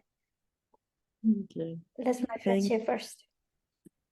Yes, thank you, Mimit. And Nai? Thank you, teacher. Maybe can I share an experience? I was working on a gender-based violence project on issues in Indigenous community, and I was bringing men on board, trying to share different ways on how women are impacted by different traditional practices that violate their rights. So what I did, I first showcased the best practices in the community that other communities still admire and highly bond into that to date in the Maasai community in the northern Tanzania where I was working. So it was a way of impressing my culture first before mentioning the other practices that violate the women's right. And that also gave me a huge number of men to participate and realize that other impact like FGM, which is a very critical issue to speak before men, and others, early marriages, forced marriages, it was easy for them to accept that, oh, if you have this space and these are some that we see they are violating women, then we need to take a change. But also the issues of focal group discussion. You should have a men group discussion and you find a lead in a way that you can acquire different views from men, the same as women, in order to open a door for them to give out their views and understand your topic. But also in that form, it's good also to have a legitimacy from the elders and prominent people from your community that understand you are doing a research on issues that pertain women, but your issue is not to alienate out women from their traditional practices, but to showcase some of the practices that violate these women. So that is highly a way that I took that project. Maybe people can, some of the participants who are doing something like that can see how that can work. It's just, I just see like giving, and the project went well, and we have some of the successful men through that. Okay, thank you. Yes, I think it's a very strategic and interesting perspective, no? Because it's not the cultural practices the problem, no? A specific practice to do the difference and to work in the first part of the workshops about the how you should revitalize the culture, but not the practices, the cultural practices, and a specific kind of practices against Indigenous women health and well-being. Thank you. Thank you. Doman, go on, please. Yeah, may I share an experience with it's about killings, military killings. So I was able to reach out to two uh two men who were accused of perpetrating the killings or leading the killings. But I framed my approach as uh, as a healing process. Like, well, I myself was also healing from the killing of my husband, but there are many other women.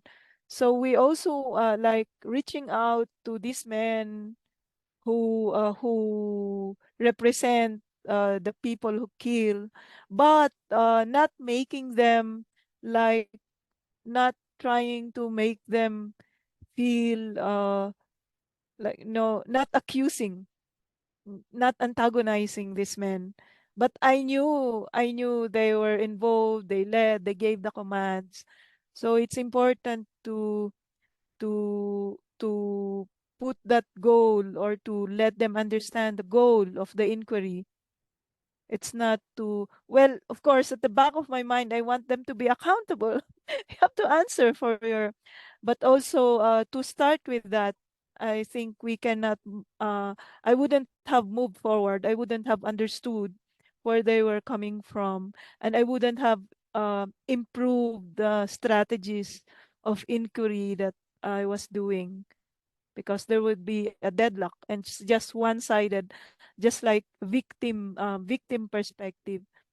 But it is important to really understand also the perspective of the perpetrator or to the oppressor.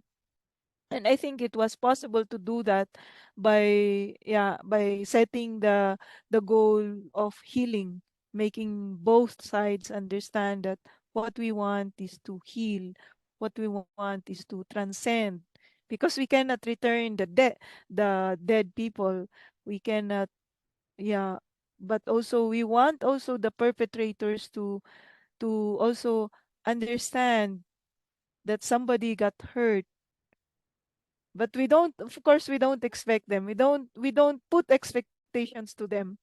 But what's important is to let them also understand the need for healing, I think, which they also identify with. I think even if they don't say it, they also feel in themselves that they also need healing for doing those uh those acts that they weren't supposed to do anyways. Thank you. Wow, Domen, thank you. Thank you for sharing your personal experience and this perspective of restorative perspective, no?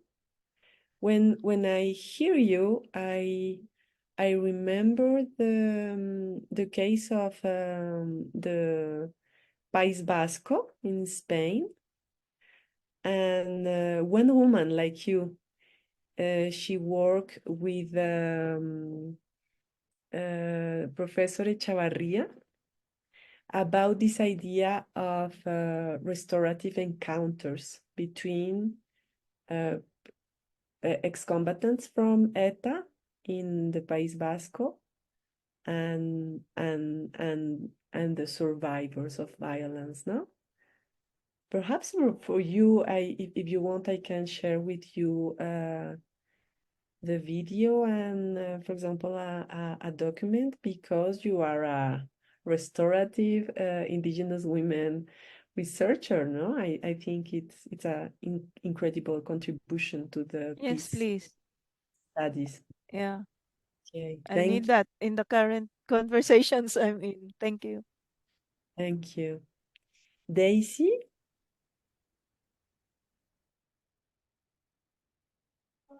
Thank you.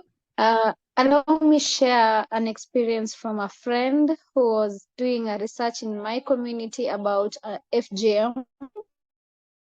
The lady did not involve the men or did not use the right channel, and at the end of it all, she came back when she was beaten so badly, and the people who are not the women or the girls but the boys of the community. And one thing I was thinking I would do is, other than dressing in the Pokot attire to get the men's attention, is as Pokot get to the lower side of Parera, that I'm going to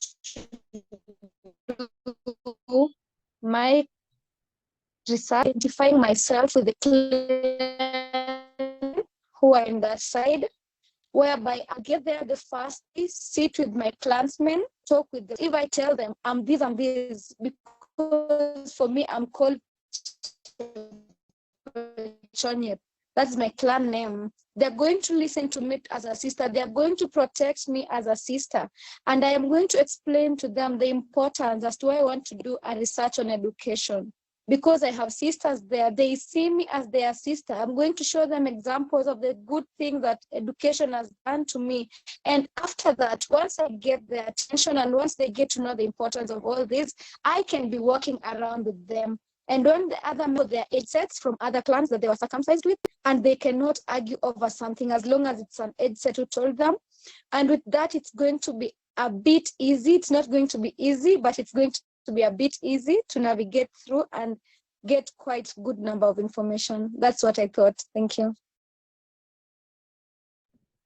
Thank you. Thank you. I think it's an interesting strategy and perspective as Nai and Vivian, no?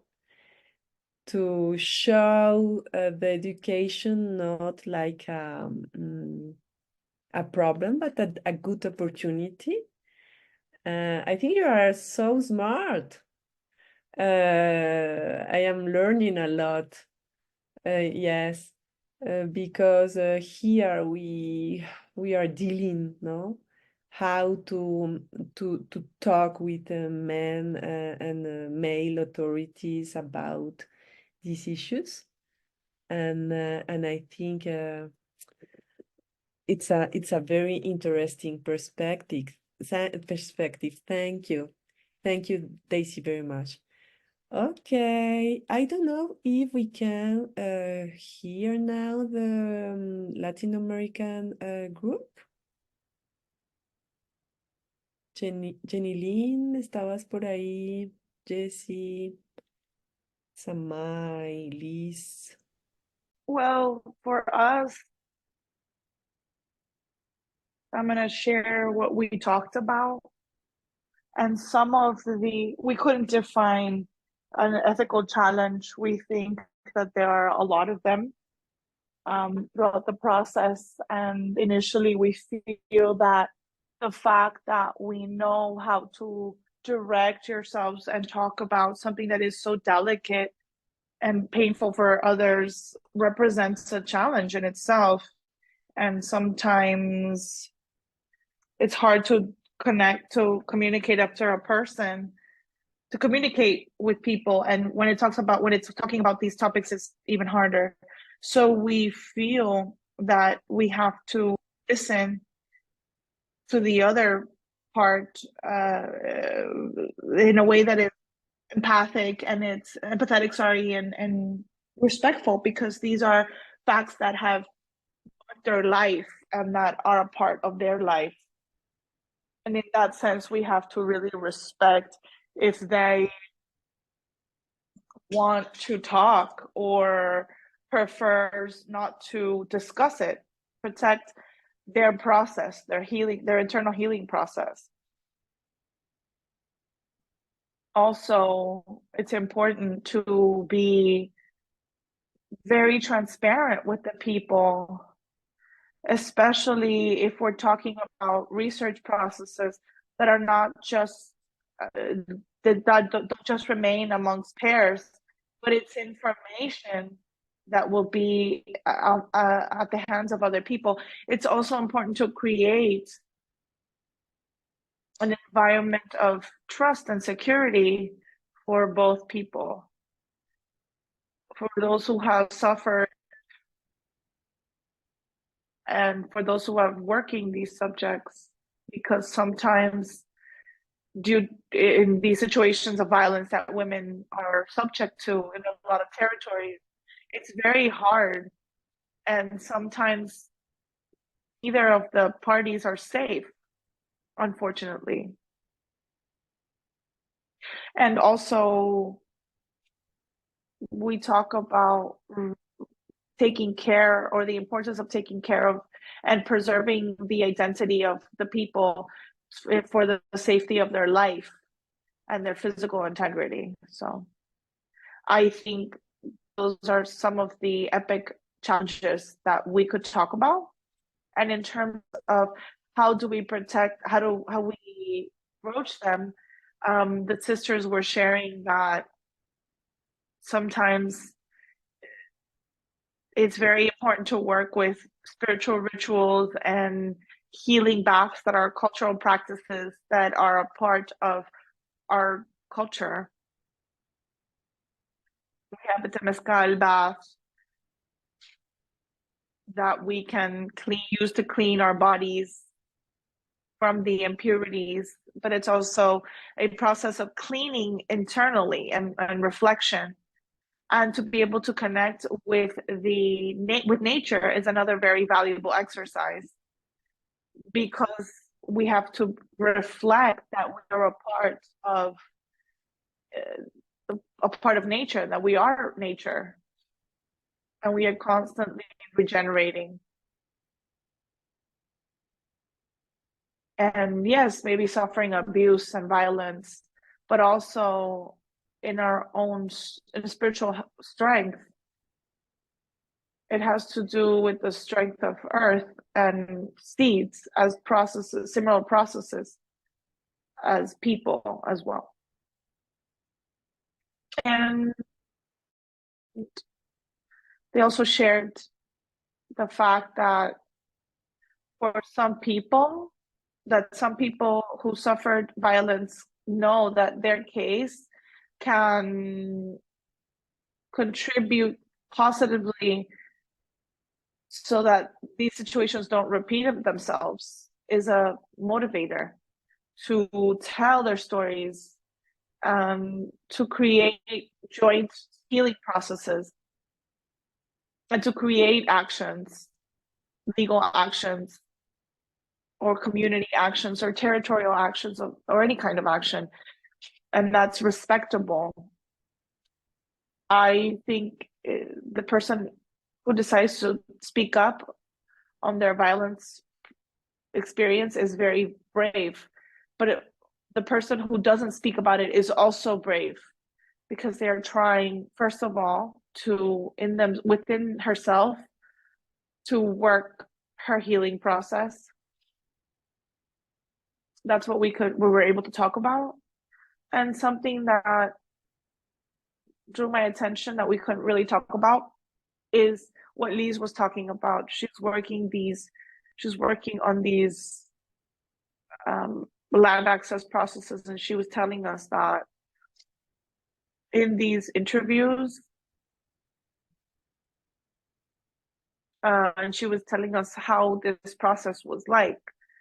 As you know, in these land recovery processes, there's a lot of things that happen. It could be violent, and there could be sexual abuses, and her in particular, she was scared waking up or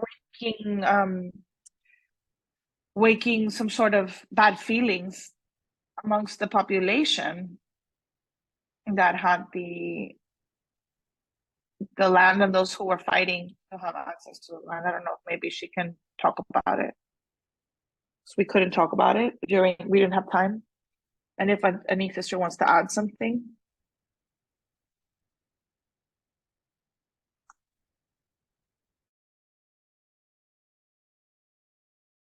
Thank you, thank you.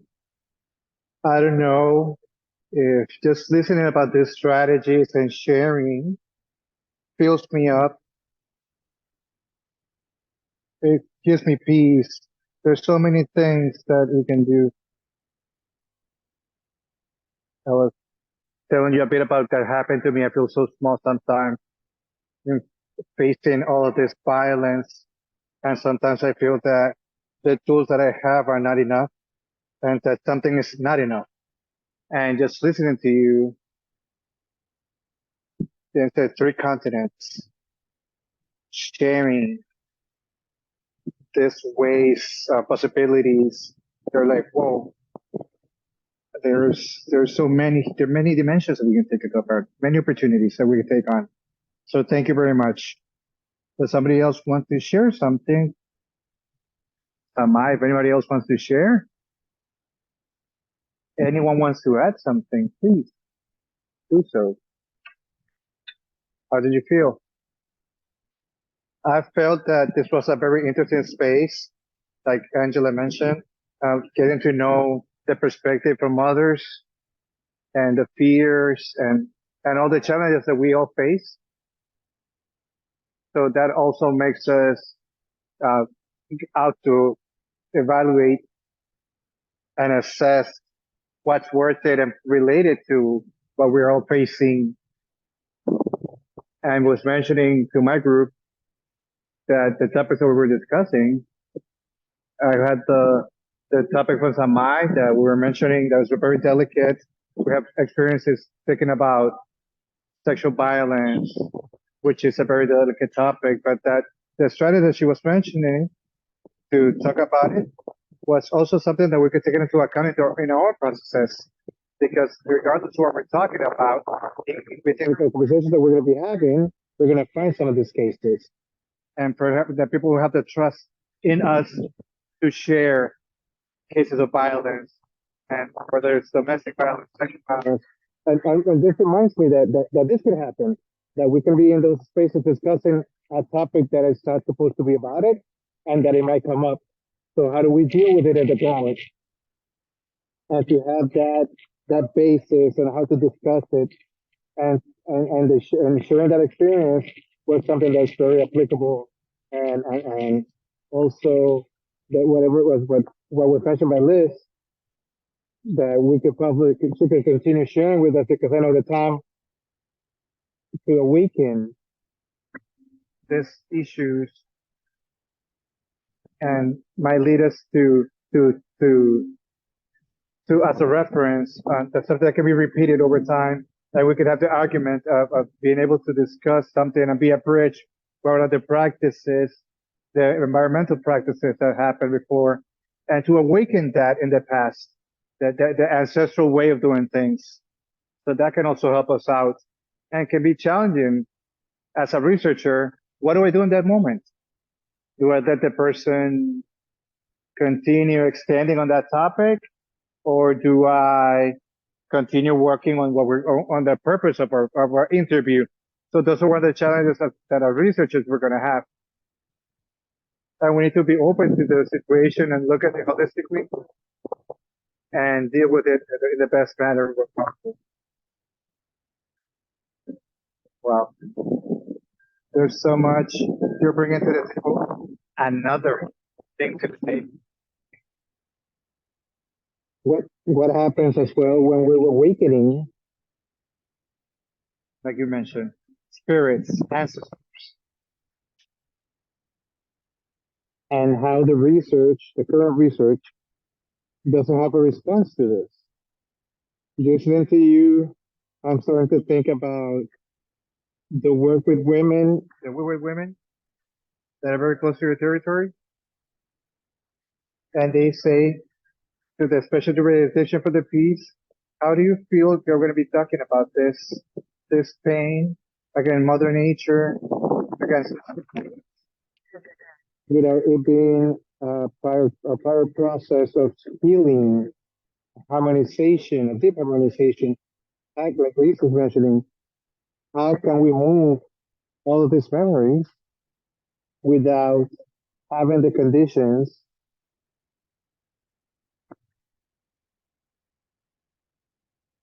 of healing?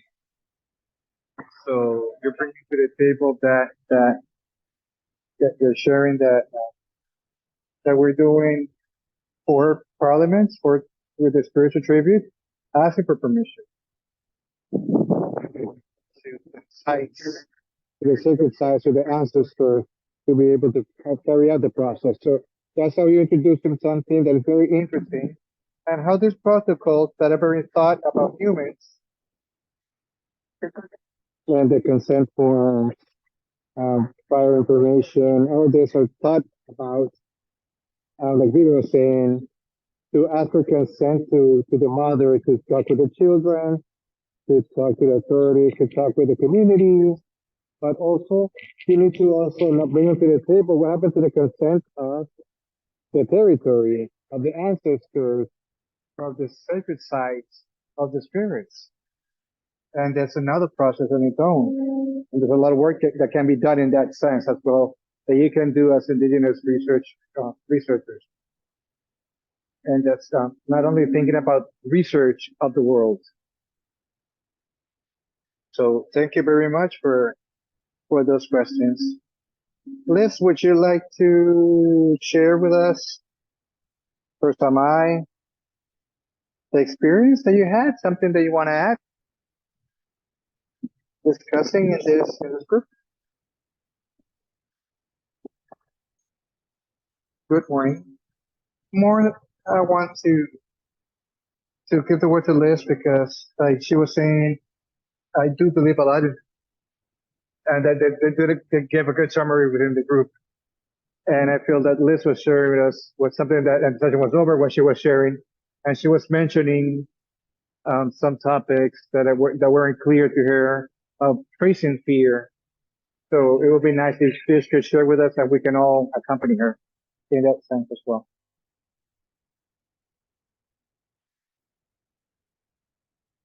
Thank you so much. Good morning, everyone. Yes, I was sharing with them a topic on the research that I'm taking into account.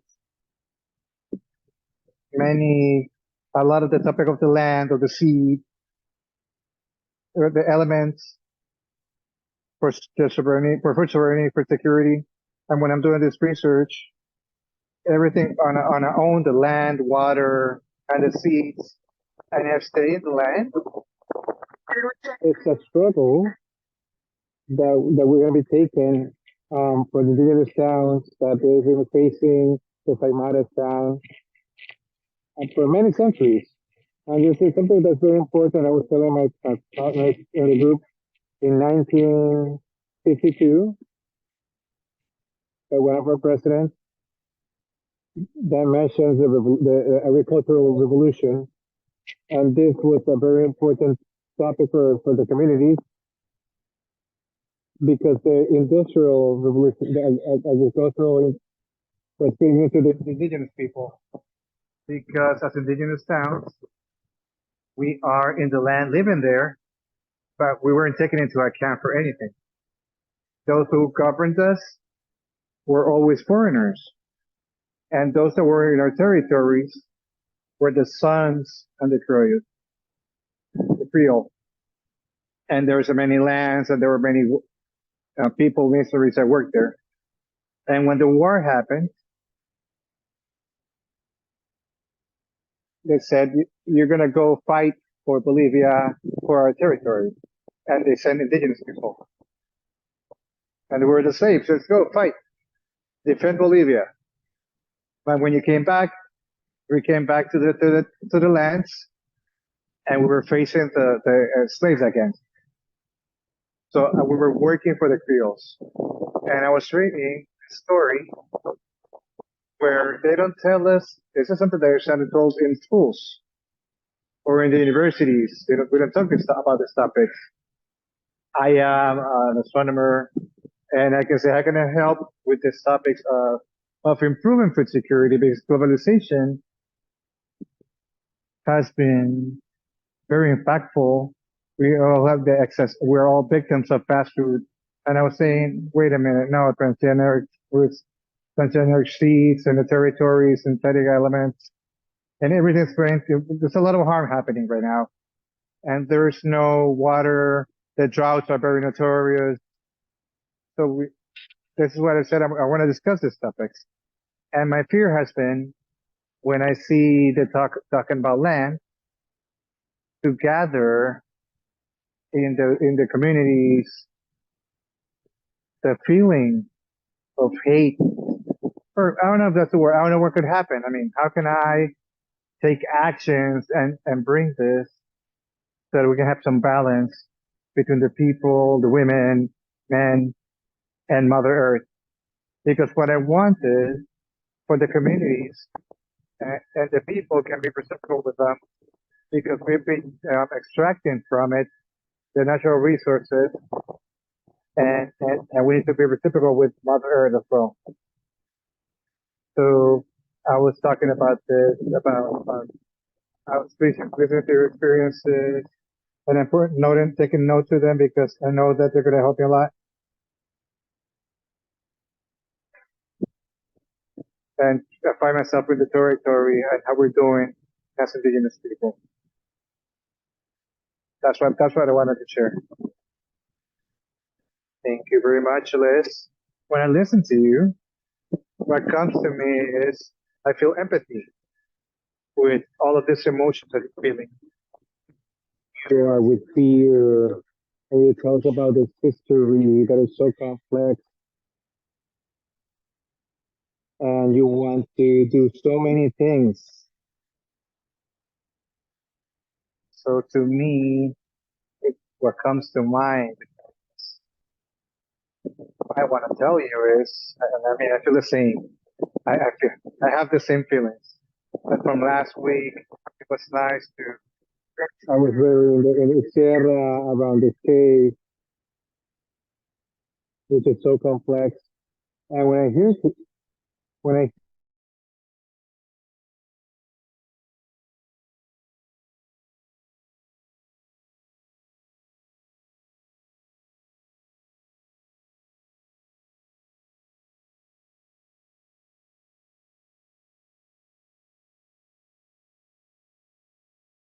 about I was doing this discussion.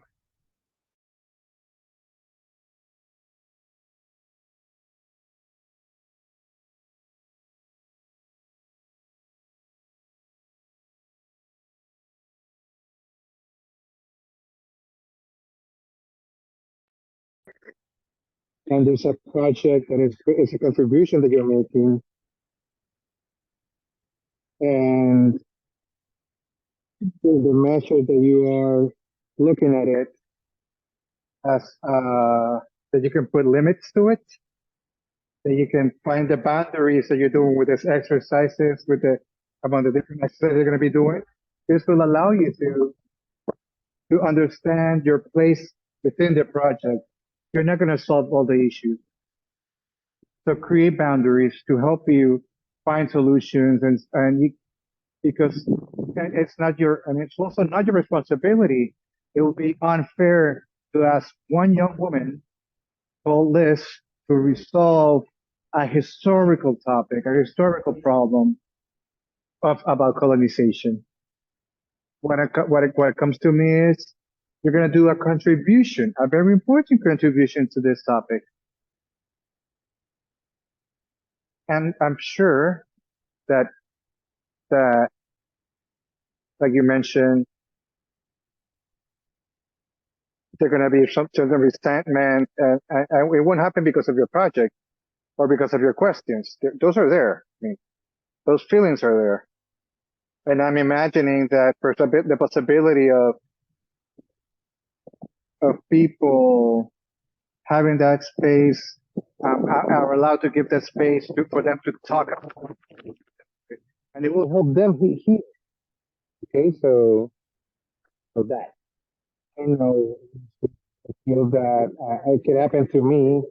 I see the challenge, the big challenge, and I'm starting to put it into boundaries, to creating boundaries, and my fear starts to go lower, starts to weaken when I'm more aware that what I can do in this 3 months that I'm going to be having there. And then I can say, that it could be helpful for you to be clear about your expectations about the project. So when you were doing, like Steven was saying, when you're doing the representation of your project, when you're talking to your authorities, and when you organize the meetings, be clear in the scope of your project and how far the impact is going to have. Because there's going to be a space for you for people to catharsis, you know, and if that's fine for you. That's what I feel. That's what comes to my mind. You're not going to solve the history that is so complex. You're going to make a contribution. That's going to dignify the history and contributing. I mean, do not take on the load of solving that issue. It will be very hard. Think about that, Pastor. And I'm talking from my own experience, right? From my experience. I don't know if perhaps Dunen or if you would like to share. Dunen, like I was telling you at some point, Dunen, it has a very important role here in Colombia. And sometimes I feel that when I'm thinking about Dunen, how is she feeling with all those challenges? How is she facing them? And how can she handle her own fear? So this big responsibility that she has, and as a woman, as an Indigenous woman, a young Indigenous woman, coming into another state, how do you feel when you listening to this discussion in Latin America that they're facing, that they're starting these processes?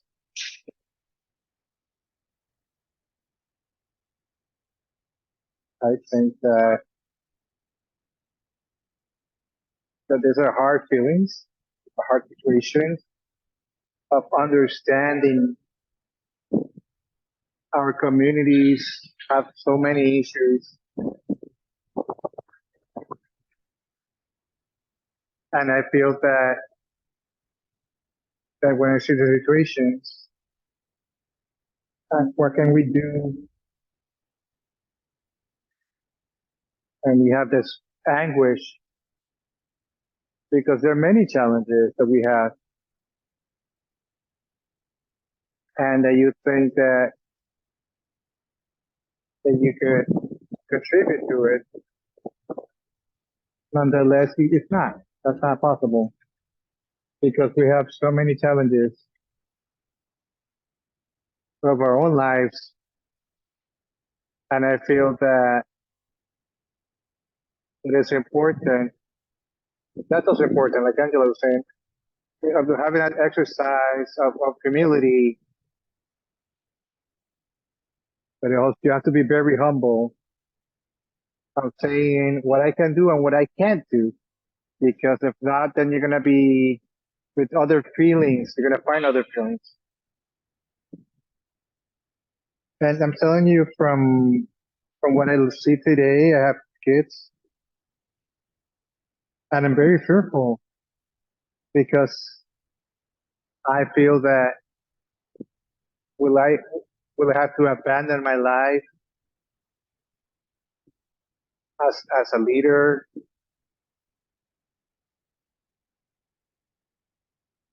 And there's a response to that.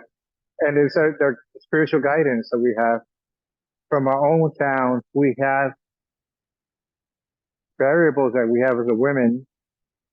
And I think that allows us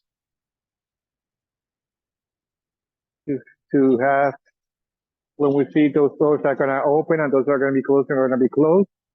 But I feel that if you hear from the rational part in the cities and the day to day, we have so many things to do. If I'm in the study, then there's so many responsibilities, but also how we're cultivating the relationship with our own wisdom. And all these methodologies, spiritual methodologies that we're going to learning as well, that already exist in our town. And I feel that here's where the exercise, the community exercise, family exercise of creating those networks of support, because we're not alone. We have our partners, if you have a partner, but you have the community, you have your ancestors, you have the trees, the air, and everything that we created over time. And how we find that spiritual guidance to sustain ourselves. Because sometimes I feel that exercise on its own allows me to stay as a person in the world. Because sometimes you feel that, I mean, if we already have so many responsibilities some days, sometimes I feel like giving up. And then the spirituality is fundamental for our work as leaders, as mothers, as research. Present the homework for the next session. A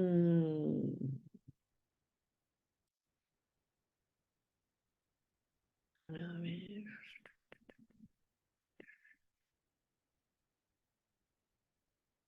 Can you see my screen?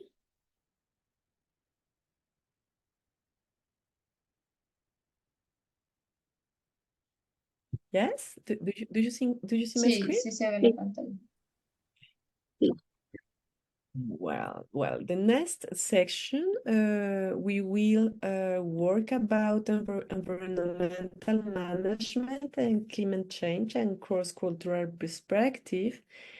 And I want to propose an activity, but this activity needs a little research work during this week. Not a big work, but a little. I want to propose a specific methodology, the role playing of the conflict after the designation of roles in this session. This is the case of the Ganges River in India and the recognition of the river as legal subjectivity. Yes, this is one of the first legal decisions about the rights of the rivers in the world and the recognition of non-human legal subjectivities. Okay. I have in the presentation in Moodle some materials. But for the next section, I need to have some participants, some volunteers to prepare a speech as I have three kind of actors. Yes, the first actor is the guardians of Ganges River. As many of you have been explained in the small groups and in the big group, the spiritual guardians of the river. The second kind of actors are Disculpen que interrumpa. No se escucha con mucha claridad el audio. No sé si solo será de mi parte, pero no estoy entendiendo muy bien las indicaciones. Porque hay como interferencia, no se escucha claro. Disculpen. Se escucha como un poco lejos. ¿Yo? ¿Yo me escucho lejos? Sí, ahí está un poco mejor. ¿Aquí? ¿Qué será? ¿Aquí mejor? ¿Aquí? ¿Aquí está mejor? ¿Aló?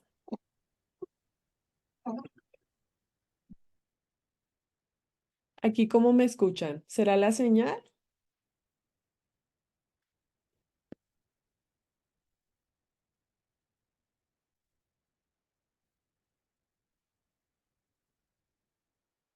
¿Aquí cómo me escuchan?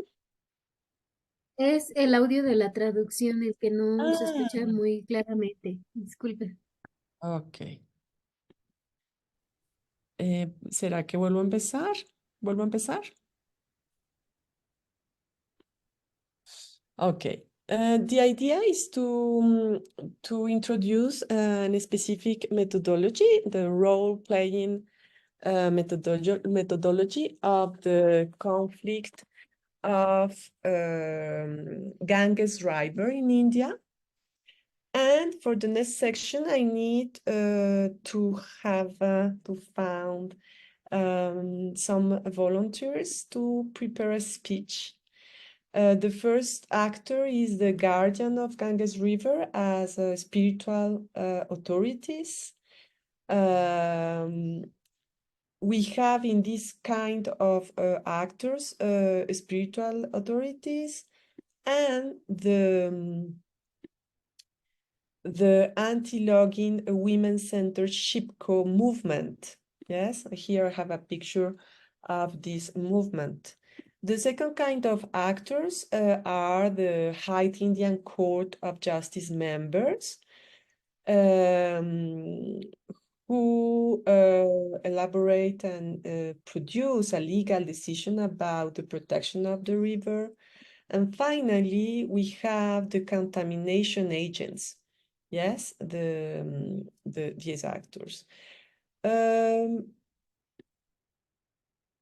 For this exercise, I want to share the guide number 5. You can see the guide in the Moodle, okay? Because here theater is interesting to work about healing and advocacy. We have some examples. For example, in Canada, the play of Dear Women, created by Tara Begin, to told and to denounce the experience of missing and murdered Indigenous women and girls in Canada. This is an interesting example, no, because after this is a specific expression and action to the commemoration and the denunciation of these crimes in Canada, and at the same time to talk about sex as gender and no gender, diverse expression and identities of gender. Okay, all the movement in Canada of two-spirit, lesbian, gays, bisexual, transgender, queer, intersex, etc. Perspective in Indigenous women and peoples. Okay. Here in the guide, you can see the forum theater as an interesting methodology in Bangladesh, for example, and the World Fish Organization to work about food producers. I am thinking about Nukila. And in our case, it's important for the participants, for the volunteers, to ask these questions. Okay, actor number 1 is the guardian of Ganges River. Who are they? What are the arguments to the defense of the river as a legal entity? And how can you present their worldview and needs in the next section? Okay, the second actor is the High Indian Court of Justice. And who are they? What are their arguments? And how can you present their worldview and needs? And finally, the contamination agents. Okay, who are they? What are the arguments? How can you present their world and needs? Here,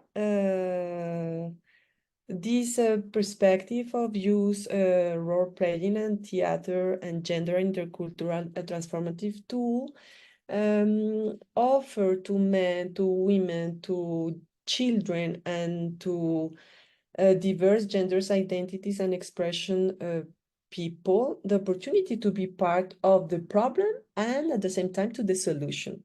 Okay? This is the activity for the next session, and I want to know who wants to be volunteer. Who wants to be the guardian of the river and to prepare a little speech for the next session?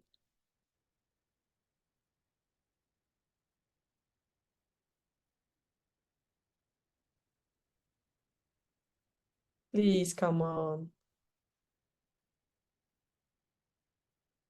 It's interesting to be the guardian of the Ganges River, no? It's exciting. It's a speech, a little speech of 5 minutes. Nadie quiere ser la guardiana del río Ganges, primer río en el mundo protegido constitucionalmente. Nadie. ¿Quién quiere ser la Corte Suprema de la India que hizo ese reconocimiento?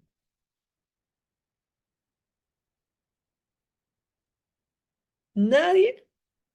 Bueno, me va a tocar hacer una rifa, un sorteo. Tu nena, ayúdame a hacer un sorteo ahí, un color. Dime un color para ver quién se lo ganó.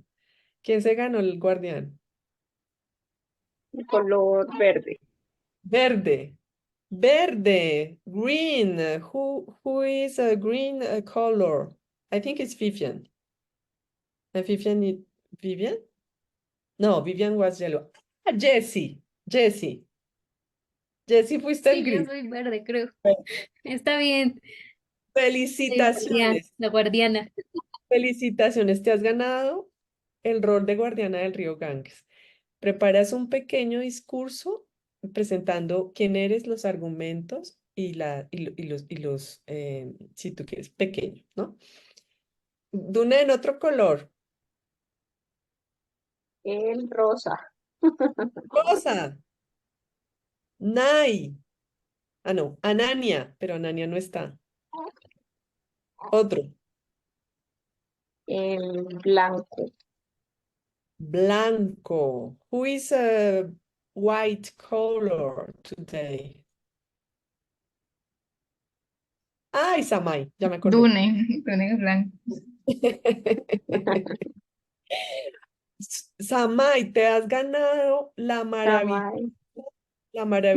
maravilloso reconocimiento por este grupo de ser una jueza del más alto tribunal en la India. Te has ganado ese maravilloso reconocimiento. Entonces, felicitaciones.